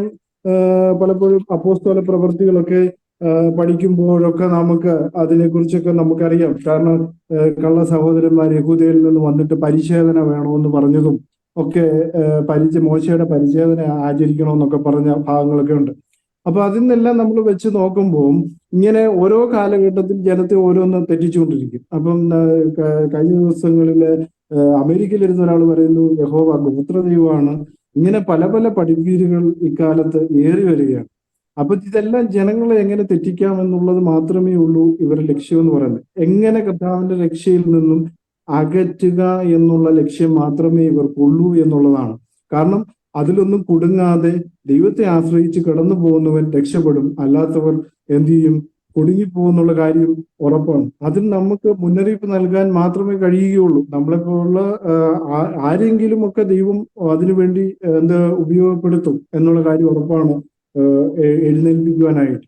അപ്പൊ പലരും തെറ്റിപ്പോകാം. കാരണം അന്തിമ നാളുകൾ വരുമ്പോൾ പലരും തെറ്റാമെന്ന് ബൈബിൾ വളരെ വ്യക്തമായിട്ട്, അല്ലെങ്കിൽ ദൈവവചനം വളരെ വ്യക്തമായിട്ട് പറയുമ്പോൾ തന്നെ നമുക്ക് മനസ്സിലാക്കുവാനായിട്ട് സാധിക്കുന്നു. ഇങ്ങനെയുള്ള സുവിശേഷങ്ങൾ ഇനിയും വരും, ഇതിനപ്പുറത്തേക്ക് വരും എന്നുള്ള കാര്യം ഉറപ്പാണ് എന്ന് പറഞ്ഞുകൊണ്ട് ഞാൻ ഇന്ന് അവസാനിപ്പിക്കുന്നു. Okay, thank you. Price the Lord. Thank you brother. ഇവിടെ ബ്രദർ ഗീവറീസ് ഓർമ്മപ്പെടുത്തിയ പോലെ എൻ്റെ രക്ഷൻഷനായിട്ട് ഞാൻ പറയുകയാണ്. റോമർക്ക് എഴുതിയ ലേഖനം 16-ാം അധ്യായം അതിന്റെ 17-ൽ പൗലോസ് പറയുകയാണ്, സഹോദരന്മാരെ, നിങ്ങൾ പഠിച്ച ഉപദേശത്തിന് വിപരീതമായ ദ്വന്ദ്വ പക്ഷങ്ങൾ എന്ന് വെച്ചാൽ രണ്ട് കാര്യങ്ങൾ, രണ്ട് വിധ ഡിവിഷനുകൾ ഉണ്ടാക്കുന്നവരെ സൂക്ഷിച്ചു കൊള്ളണമെന്ന് ഞാൻ നിങ്ങളെ പ്രബോധിപ്പിക്കുന്നു. അവരോട് അകന്നു മാറുവിൻ. അങ്ങനെയുള്ളവർ നമ്മുടെ കർത്താവായ ക്രിസ്തുവിനെ അല്ല, തങ്ങളുടെ വയറിനെ എത്ര സേവിക്കുകയും ചക്കരവാക്കും മുഖസ്തുതിയും പറഞ്ഞ് സാധുക്കളുടെ ഹൃദയങ്ങളെ വഞ്ചിച്ചു കളയുകയും ചെയ്യുന്നു. നിങ്ങളുടെ അനുസരണം പരക്കെ എല്ലാവർക്കും പ്രസിദ്ധമായിരിക്കുന്നു. അതുകൊണ്ട് ഞാൻ നിങ്ങൾ നിമിത്തം സന്തോഷിക്കുന്നു. അപ്പോൾ എന്നിട്ട് പറയാണ്, അതുകൊണ്ട് എങ്കിലും നിങ്ങൾ നന്മയ്ക്ക് ജ്ഞാനികളും തിന്മയ്ക്ക് അജ്ഞരുമാകണമെന്നും ഞാൻ ഇച്ഛിക്കുന്നു. സമാധാനത്തിന്റെ ദൈവമോ വേഗത്തിൽ സാത്താനെ നിങ്ങളുടെ കാൽ കീഴെ ചതച്ചു കളയും. അപ്പോ നമുക്ക് ഈ ഡിസ്കഷനിൽ നിന്നും എൻ്റെ കൺക്ലൂഷനിലേക്ക് വരുമ്പോൾ, സുവിശേഷം ജാതികൾക്കും യഹൂദന്മാർക്കും രണ്ടില്ല എന്ന് പൗലോസിന്റെ ഭാഷയിൽ തന്നെ നമുക്ക് മനസ്സിലാക്കാൻ കഴിയും. ഗലാഷ്യൻസ് ചാപ്റ്റർ 3:28 ക്രിസ്തുവിനോട് ചേരുവാൻ സ്നാനമേറ്റിരിക്കുന്ന നിങ്ങൾ എല്ലാവരും ക്രിസ്തുവിനെ ധരിച്ചിരിക്കുന്നു. ഇത് നമുക്കറിയാം. ഇത് ഒരു ഗലേഷ്യൻ ചർച്ച് എന്ന് പറഞ്ഞു കഴിഞ്ഞാൽ അത് ഒരു ജെൻഡയിൽ, ഒരു ജാതീയ സഭയായിരുന്നു. അവിടെ പൗലോസ് പറയുകയാണ്, ആ സഭയിൽ ആ ക്രിസ്തുവിന്റെ ശരീരത്തിൽ ധരിച്ചിരിക്കുന്നവരുടെ യഹൂദനും യവനനും എന്നില്ല, ദാസനും സ്വതന്ത്രനും എന്നുമില്ല, ആണും പെണ്ണും എന്നുമില്ല, നിങ്ങൾ എല്ലാവരും ക്രിസ്തുവിൽ ഒന്നത്രേ. അപ്പം ക്രിസ്തുവിൽ യഹൂദനില്ല, ക്രിസ്തുവിൽ ജാതിയനില്ല എന്ന് പൗലോസ് തന്നെ പറയുമ്പോൾ എങ്ങനെ അവിടുന്ന് ഇവിടുന്ന് ഓരോ വാക്യങ്ങൾ എടുത്തുകൊണ്ട് വന്ന് ഇവർക്ക് ഇതൊക്കെ സ്ഥാപിക്കാൻ കഴിയുന്നു? മാത്രമല്ല, ഒരു വാക്യം കൂടി ഞാൻ വായിച്ചിട്ട് ഇതിലേക്ക് വരുമ്പോൾ, പൗലോസ് തുടക്കത്തിൽ തന്നെ പറയാണ്, പരിച്ഛേദനയുടെ അപ്പോസ്തലത്തിനായി പത്രോസിനൂടെ കൂടെ വ്യാപരിച്ചവൻ ജാതികൾക്കായി എന്നോടുകൂടെയും വ്യാപരിച്ചതുകൊണ്ട് പത്രോസിന് പരിച്ഛേദനക്കാരുടെ ഇടയിലെ സുവിശേഷ ഘോഷണം എന്ന പോലെ എനിക്ക് ജാതികളുടെ ഇടയിലെ സുവിശേഷ ഘോഷണം. ഇത് രണ്ടുപേരുടെ ഇടയിലും ഒരേ സുവിശേഷ ഘോഷണം, പക്ഷെ രണ്ടു പേർക്ക് രണ്ടിടങ്ങളിലായി ഒരേ സുവിശേഷമാണ് എന്ന് പൗലോസ് വളരെ വ്യക്തമായിട്ട് പറയുന്നു. മാത്രമല്ല, ഗലാത്യർക്ക് എഴുതിയ ലേഖനം 1:22-24 പറയുന്നു, പിന്നെ ഞാൻ സിറിയ കിലീക്കിയ ദിക്കുകളിലേക്ക് പോയി, യഹൂദിയ സഭകൾക്കോ ഞാൻ മുഖപരിചയമില്ലാത്തവനായിരുന്നു. മുമ്പേ നമ്മെ ഉപദ്രവിച്ചവൻ താൻ മുമ്പേ മുടിച്ച വിശ്വാസത്തെ ഇപ്പോൾ പ്രസംഗിക്കുന്നു എന്ന് മാത്രം അവർ കേട്ട് എന്നെ ചൊല്ലി ദൈവത്തെ മഹത്വപ്പെടുത്തി. ഇപ്പൊ പൗലോസ് പറയാണ്, പത്രോസും യാക്കോബും യോഹന്നാനും ഒക്കെ ഒരു കാലത്ത് ഞാൻ നിഷേധിച്ച യേശുക്രിസ്തുവിലൂടെയുള്ള രക്ഷയും യേശുക്രിസ്തുവിലൂടെയുള്ള പാപമോചനവും സ്നാനവും നിഷേധിച്ച ഞാൻ അത് തന്നെ പ്രസംഗിക്കുന്നു എന്ന് കേട്ട് അവർ എന്നെ ചൊല്ലി ദൈവത്തെ മഹത്വപ്പെടുത്തി. ഇവിടെ എവിടെയാണ് ഇവർ രണ്ടുപേരും രണ്ടു വിധമായ ശുശ്രൂഷ നടത്തി എന്ന് പറഞ്ഞുകൊണ്ട് ഇതിനെയൊക്കെ അവർക്ക് പ്രൊജക്ട് ചെയ്ത് ഒരു വാക്യത്തെ എടുത്ത് കൊണ്ടുപോകാൻ കഴിയുന്നത്? തീർച്ചയായിട്ടും ഞങ്ങളെ കേൾക്കുന്ന ഇത്തരം വ്യാജ ഉപദേശങ്ങളിൽ കുടുങ്ങിയിരിക്കുന്ന ആളുകളോട് ഞങ്ങൾക്ക് പറയുവാനുള്ളത്, നിങ്ങൾ ഇങ്ങനെയുള്ള ആളുകൾ പ്രസ്താവിക്കുന്നത് കേട്ട് തൊള്ള തൊടാതെ വിഴുങ്ങി വീട്ടിൽ പോയിരിക്കാതെ അവിടെ പറയപ്പെട്ടിരിക്കുന്ന കാര്യങ്ങൾ എങ്ങനെയാണ്, അതിന്റെ പശ്ചാത്തലം എന്താണ്, പൗലോസ് ആരോടാണ് ഇത് സംസാരിക്കുന്നത്, പൗലോസിന്റെ എല്ലാ ശുശ്രൂഷകളുള്ള സഭകളും നമുക്ക് പഠിക്കാൻ കഴിഞ്ഞ പൗലോസ് എഴുതിയ എല്ലാ ലേഖനങ്ങളും അത് യഹൂദന്മാരുടെ പശ്ചാത്തലത്തിലും ജാതീയ പശ്ചാത്തലത്തിലും എഴുതുമ്പോൾ അത് അഡ്രസ് ചെയ്തിരിക്കുന്ന സഭകളെല്ലാം തന്നെ യേശുക്രിസ്തുവിന്റെ നാമത്തിൽ സ്നാനമേറ്റ വിശുദ്ധന്മാരുടെ സഭയാണെന്ന് കൂടി ഓർക്കണം. അങ്ങനെ രക്ഷിക്കപ്പെട്ട സഭയിൽ സ്നാനം വേണ്ടാന്ന് പൗലോസ് പ്രസംഗിച്ചു കഴിഞ്ഞാൽ പിന്നെ പൗലോസ് എങ്ങനെ പറയും, ഞങ്ങൾ അറിയിച്ച സുവിശേഷം ഞങ്ങളാകട്ടെ സ്വർഗത്തിൽ നിന്ന് ദൂതൻ അറിയിച്ചാൽ ശപിക്കപ്പെട്ടതെന്ന് പറയാൻ കഴിയും? കാരണം പൗലോസ് ഒരിക്കലും സ്നാനത്തെ നിഷേധിച്ചിട്ടില്ല.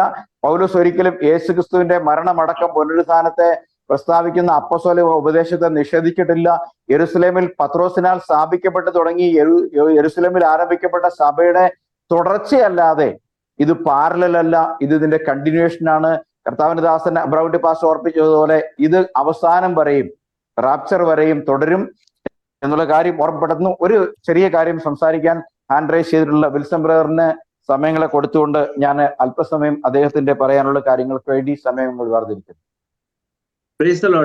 ഈ ഒരു കോണ്ടെക്സ്റ്റിൽ ഞാൻ പറയാൻ ആഗ്രഹിക്കുന്ന, ഇപ്പൊ ഈ പുതിയ പുതിയ ബ്രാൻഡ് സഭകൾ വരുന്നതിന് ഒരു പ്രത്യേക കാരണം, നമുക്കൊരു കാര്യം അറിയാവുന്നത്, ആ പാക്കേജ് പ്രൊഡക്റ്റിനകത്ത് നമ്മൾ അവരുടെ ഒരു കോൺസെപ്റ്റ് ആണ് ബേസിക്കലി. പാക്കേജ് പ്രൊഡക്റ്റ് എന്ന് പറയുമ്പോൾ വിഷം കലർന്ന ഫുഡ് എന്ന് ഞാൻ ആഗ്രഹിക്കുന്നത്. ബേസിക്കലി പ്യുവർ ഫുഡ് ഒരിക്കലും റീപാക്കേജ് ചെയ്യേണ്ട ആവശ്യമില്ല, അതിനെ ഓപ്പൺ ആയിട്ട് തന്നെയാണ് നമ്മൾ വിൽക്കുന്നത്. അതുപോലെ നമ്മൾ ഓപ്പൺ ആയിട്ട് സുവിശേഷം ഇവിടെ പറയുന്നു, അത് അപ്പോസ്തലന്മാരുടെ സുവിശേഷമാണ്, അതിനകത്തൊന്നും ഹൈഡ് ചെയ്യാനില്ല, പാക്കേജ് ചെയ്യാനില്ല, ഒന്നുമില്ല. അപ്പം ഈ പാക്കേജ് പ്രൊഡക്റ്റിനകത്ത് ഉള്ള ഒരു പ്രത്യേകത എന്ന് പറഞ്ഞു കഴിഞ്ഞാൽ ഇതിനെ എപ്പോഴും റീബ്രാൻഡ് ചെയ്ത് പുതിയ പുതിയ രീതിയിൽ ഇതിനെ ഇറക്കണം. അപ്പം ഇപ്പോൾ നമ്മൾ കാണുന്നത് കുറെ ഈ പൗരോഹിത്യ സഭയിലെ ഫ്രസ്ട്രേറ്റഡ് ആയിട്ടിരിക്കുന്ന ആൾക്കാർ, അവർക്ക് അവിടെ ഒരു ദൈവത്തിന്റെ ഒരു പ്രവർത്തനമോ അല്ലെങ്കിൽ ആത്മാവിന്റെ ഒരു പ്രവർത്തനമോ ഒന്നും അവർക്ക് അവിടെ കാണാനില്ല. അതുകൊണ്ട് അവർ ഫ്രസ്ട്രേറ്റഡ് ആയിട്ട് ചിലപ്പം അവർ പുതിയൊരു ഒരു കൂട്ടായ്മയെ നോക്കുന്നു. അതുപോലെ തന്നെ പെന്തക്കോസ്ത് സഭകളിലും പലരും, ഞങ്ങൾ ഇന്ന് രാവിലെ സംസാരിച്ചത് ഒരു പെന്തക്കോസ്ത് ഒരു കുടുംബത്തിലുള്ള ആൾക്കാർ, അവർ മക്കളെല്ലാം പെന്തക്കോസ്ത് കൂടുന്ന, പക്ഷെ അദ്ദേഹം മാറി നിന്നിട്ട് അദ്ദേഹം സ്നാനമൊന്നും പെടണ്ടെന്നുള്ള രീതിയിൽ. അപ്പൊ അദ്ദേഹം ചിലപ്പോൾ ഒരു പൗരോഹിത്യ സഭയുടെ മെമ്പർ ആയിരിക്കാം, മക്കള് ചിലപ്പം പെന്തക്കോസ്റ്റിൽ പോയി. പക്ഷെ ഈ പെന്തക്കോസ്റ്റിൽ നടക്കുന്ന പല കാര്യങ്ങൾ കാണുമ്പോൾ അവർക്ക് മനസ്സിലാവും ഇത് ചിലപ്പം ശരിയായ ഒരു കാര്യമല്ലെന്ന് പറയുമ്പോഴത്തേക്ക് അവർ വേറെ ഒരു പുതിയ ഫെലോഷിപ്പ് നോക്കുമ്പോൾ ഈ ഒരു പുതിയ ബ്രാൻഡ് അതിന്റെ പൈസ കളക്ഷനും അതിന്റെ കാര്യങ്ങളുമായിട്ട് ചെല്ലുന്ന ആൾക്കാരെയാണ് നമ്മൾ ഈ കാണുന്നത് പുതിയ വെറൈറ്റി സുവിശേഷവുമായിട്ട് വരുന്നത്. രണ്ടാമത് ഞാൻ പറയാൻ ആഗ്രഹിക്കുന്നത്, ഇവർ ഈ പൗലോസ് നമുക്കറിയാം പൗലോസിന്റെ നേച്ചർ എന്ന് വെച്ച് കഴിഞ്ഞാൽ ഒരു ട്രാവലിംഗ് അപ്പോസ്റ്റൽ അല്ല, ഒരിടത്ത് താമസിച്ച് ഒരിക്കലും സുവിശേഷം ചെയ്ത അപ്പോസ്റ്റൽ അല്ല. നേരെ മറിച്ച് നമ്മൾ പത്രോസിനെ കാണുമ്പോൾ യെരുശലേമിൽ താമസിച്ച് കുടുംബത്തോടു കൂടെ താമസിച്ച് അവിടെ യെരുശലേമിലും ഇസ്രായേലിന്റെ ഭാഗങ്ങളിലും ഒക്കെ സുവിശേഷം ചെയ്യുന്ന പ്രവർത്തനമാണ് പത്രോസ് ചെയ്തത്. അതൊക്കെ എല്ലാം ദൈവം നിയമിച്ചത് തന്നെയാണ്.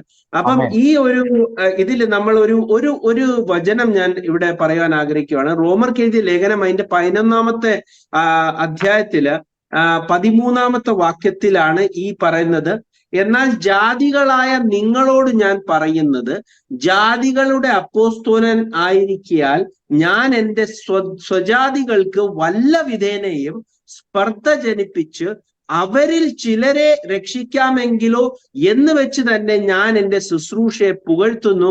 അവരുടെ ഭ്രംശം ലോകത്തിന് നിരപ്പിന് ഹേതുവായി എങ്കിൽ അവരുടെ അംഗീകരണം മരിച്ചവരുടെ ഉയർപ്പിനല്ലാതെ എന്താകുമെന്ന് പറയുന്നുണ്ട്. അപ്പൊ വളരെ വ്യക്തമായിട്ട് പറയുന്നുണ്ട് ഒരു റെസ്പോൺസിബിലിറ്റി മേജർലി ജെന്റൈൽസിന് കൊടുത്ത, എന്താ വെച്ചാൽ ആദ്യം ജ്യൂസിന്റെ കൂടെ നിൽക്കുകയും പിന്നെ ജെന്റൈൽസിനെ ആ സമയത്ത് തന്നെ ജെന്റൈൽസിനെ ഡിച്ച് ചെയ്യുകയും പിന്നെ ജെന്റൈൽസിനോട് സുവിശേഷം പറയുവാൻ വേണ്ടി ദൈവം നിയമിക്കുകയും ചെയ്യുന്നത് കൊണ്ട് ജ്യൂസ് വളരെ റിജക്റ്റ് ചെയ്യുകയും ചെയ്യുന്ന ഒരു രീതിയിലാണ് പൗലോസ് പ്രവർത്തിക്കുന്നത്. എന്നാലും പറയുന്നത്, ഞാൻ ജാതികളോട് പ്രസംഗിച്ച് അവർക്ക് ആ സുവിശേഷം അറിയിക്കുമ്പോൾ, ആ ഒരു സുവിശേഷം കേട്ട് അവർ രക്ഷയിലേക്ക് വരുമ്പോൾ അവരിൽ നിന്നും സ്പർദ്ധ തോന്നിയെങ്കിലും എന്റെ യഹൂദജനം രക്ഷിക്കപ്പെടുമല്ലോ എന്ന് വിചാരിക്കുന്ന പൗലോസിനെയാണ് നമ്മൾ കാണുന്നത്. അതുകൊണ്ട് വേറൊരു സുവിശേഷം അല്ല സംസാരിച്ചത്. പൗലോസ് ആ യഹൂദന്മാരെ രക്ഷിക്കുന്ന സുവിശേഷം തന്നെയാണ് ജാതികൾക്കും കൊടുത്തെന്ന് വളരെ വ്യക്തമായിട്ട് ഇവിടെ റോമർക്ക് എഴുതിയ ലേഖനം 11 പറയുന്നുണ്ട്. അപ്പോൾ ഇതെല്ലാം മനുഷ്യനെ തെറ്റിപ്പിക്കാൻ വേണ്ടി ഇറങ്ങിയിരിക്കുന്ന പാക്കേജ് പ്രൊഡക്ട്സ്, പോയിസൺ പ്രൊഡക്ട്സ് എന്ന് പറഞ്ഞ് ഞാൻ ഇവിടെ നിർത്തുന്നു. Thank you. എക്സാക്ട്ലി കാര്യം. എനിക്കൊരു 2 minutes വേണം. See your watch. Okay, only 2 minutes. Count. You see your watch. I am very, what you call punctual.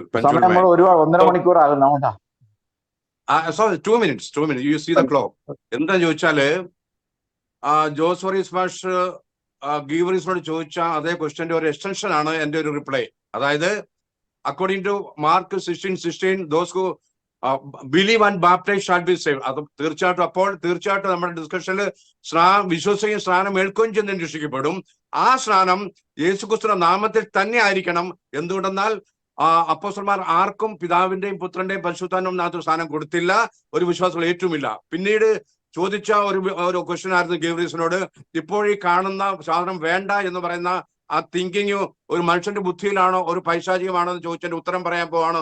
എന്തുകൊണ്ടെന്നാൽ യേശുക്രിസ്തുവിന്റെ നാമത്തിൽ മാത്രമേ സ്നാനപ്പെട്ടാലേ പാപമോചനം ലഭിക്കുകയുള്ളൂ എന്ന് പിശാചിന് അറിയാമെന്നുകൊണ്ട് പിശാച് ആ രീതിയിൽ ആ സ്നാനപ്പെടുവാൻ സമ്മതിക്കാതെ ഇരിക്കുന്ന ഒരു ഡെവിളിഷ് സ്പിരിറ്റ് ആണ് ഈ നേതാക്കന്മാരുടെ ഉള്ളിൽ ഇപ്പോൾ ആയിരിക്കുന്നതും ഈ ഉപദേശമായിരിക്കുന്നതാണ് എനിക്ക് പറയാൻ സാധിക്കുന്നത്. എന്തുകൊണ്ടെന്നാൽ പൗലോസ് സെർജിയസ് പോളിനോട് ഉപദേശം പറഞ്ഞപ്പോൾ അത് കേൾക്കാതിരിക്കാൻ വേണ്ടി എലിമാസിനെ ശാസിച്ച ആ പൗലോസിന്റെ റോളാകുന്നു ഈ തൃത്വക്കാരും ഇപ്പോഴുള്ള ദുരുപദേശം ചെയ്തുകൊണ്ടിരിക്കുന്ന എലിമാസിന്റെ റോളാണ് ചെയ്തുകൊണ്ട് അനേകരെ സത്യത്തെ തടുത്തു കളയുന്നത് എന്ന് പറഞ്ഞുകൊണ്ട് ഞാൻ എന്റെ വാക്കുകളെ അവസാനിപ്പിക്കുന്നു. എക്സാക്ട്ലി, വളരെ കറക്റ്റാണ്, വളരെ കൃത്യമാണ്. നമുക്ക് ഈ വിഷയത്തിൽ ധാരാളം കാര്യങ്ങളെ പോയിന്റ് സംസാരിക്കാൻ നമുക്ക് ഇനിയുമുണ്ട്. പക്ഷെ സമയത്തിന്റെ പരിമിതി മൂലം ഇടപെടുകയാണ്. ഇവിടെ വിൽസം പറഞ്ഞ ഒരു കാര്യത്തോട് യോജിച്ചുകൊണ്ട് ഞാനൊരു കാര്യം പറയുകയാണ്. ഇപ്പോ കംഫർട്ട് സോണില് അത്യാവശ്യം കൊള്ളാവുന്ന ഒരു ചർച്ചിൽ പോയി ഇരിക്കാൻ താല്പര്യപ്പെടുന്നവർക്ക് കത്തോലിക്ക സഭകൾ പോലുള്ള സഭകളുമായിട്ട് ഒരു അഭിപ്രായ വ്യത്യാസമുണ്ടെങ്കിൽ അവർക്ക് പോകാൻ പറ്റിയ ഒരു ഇടമായി ഇന്ന് ഇത്തരം ലാവണങ്ങൾ, ഇത്തരം സ്പേസുകൾ മാറിക്കൊണ്ടിരിക്കുക. പിശാച് വളരെ കണ്ണിങ് ആയതുകൊണ്ട് അവർക്ക് ഒരു AC ഹാളിലും ഒക്കെ നല്ല പോളിഷ്ഡ് ആയിട്ടുള്ള ആളുകൾ, സമൂഹത്തിലെ ഉന്നതന്മാരൊക്കെ വരുന്നു, പോകുന്നു, അസംബ്ലി ചെയ്യുന്നു, കൂട്ടുകൂടുന്നു, സംഭാഷിക്കുന്നു, അവരുടെ വളരെ പോളിഷ്ഡ് ആയിട്ടുള്ള പ്രീച്ചേഴ്സ് പ്രസംഗിക്കുന്നു. അപ്പം ഒരു സോഷ്യൽ സ്റ്റാറ്റസിന്റെ ഭാഗം മാത്രമായിട്ട് ഈ ആരാധനയും പിന്നെ അവരുടെ സംവിധാനങ്ങൾ, മരണം, വിവാഹം അടക്കമുള്ള കാര്യങ്ങൾ നടത്താൻ ഒക്കെ വേണ്ടി മാത്രം, ഈ ലോകത്തിൽ മാത്രം പ്രത്യാശ വെച്ചിരിക്കുന്നവർക്ക് വേണ്ടിയുള്ള ഒരു സ്പേസായി ഇത്തരം സഭകളുടെ വളർച്ച വളരെ വേഗത്തിലുണ്ട്. അതൊരു പാക്ഡ് ഫുഡ് തന്നെയാണ്. കാരണം അതിനകത്ത് ഒരുപാട് കണ്ടാമിനേഷൻ ഉണ്ട്. പക്ഷെ അത് കഴിക്കുന്നവർക്ക് അറിയാൻ കഴിയുന്നില്ല എന്നുള്ള കാര്യമാണ്. നമ്മുടെ ഈ ചാനലും നമ്മുടെ ഈ പ്രവർത്തനവും ഒരു മിഷൻ പോലെ അനേകർക്ക് ഐ ഓപ്പണറായി തീരട്ടെ എന്ന് പ്രാർത്ഥിക്കുന്നു. നമുക്ക് ഈ വീഡിയോ മറ്റ് ഒന്നുമില്ലെങ്കിൽ നമുക്കിവിടെ വൈൻഡപ്പ് ചെയ്യാം. കർത്താവ് ഇങ്ങനൊരു അവസരം നമുക്ക് ഒരുക്കി തന്നതിനായി ദൈവത്തെ സ്തുതിക്കുന്നു. എല്ലാവരെയും കർത്താവിന്റെ ദാസന്മാരായ പാസ്റ്റർ എബ്രഹാം കുട്ടി, ബ്രദർ വിൽസൺ, ബ്രദർ ഗീവർഗീസ്, എല്ലാവർക്കും നന്ദി അറിയിക്കുന്നു. കർത്താവ് എല്ലാവരെയും അനുഗ്രഹിക്കുന്നു.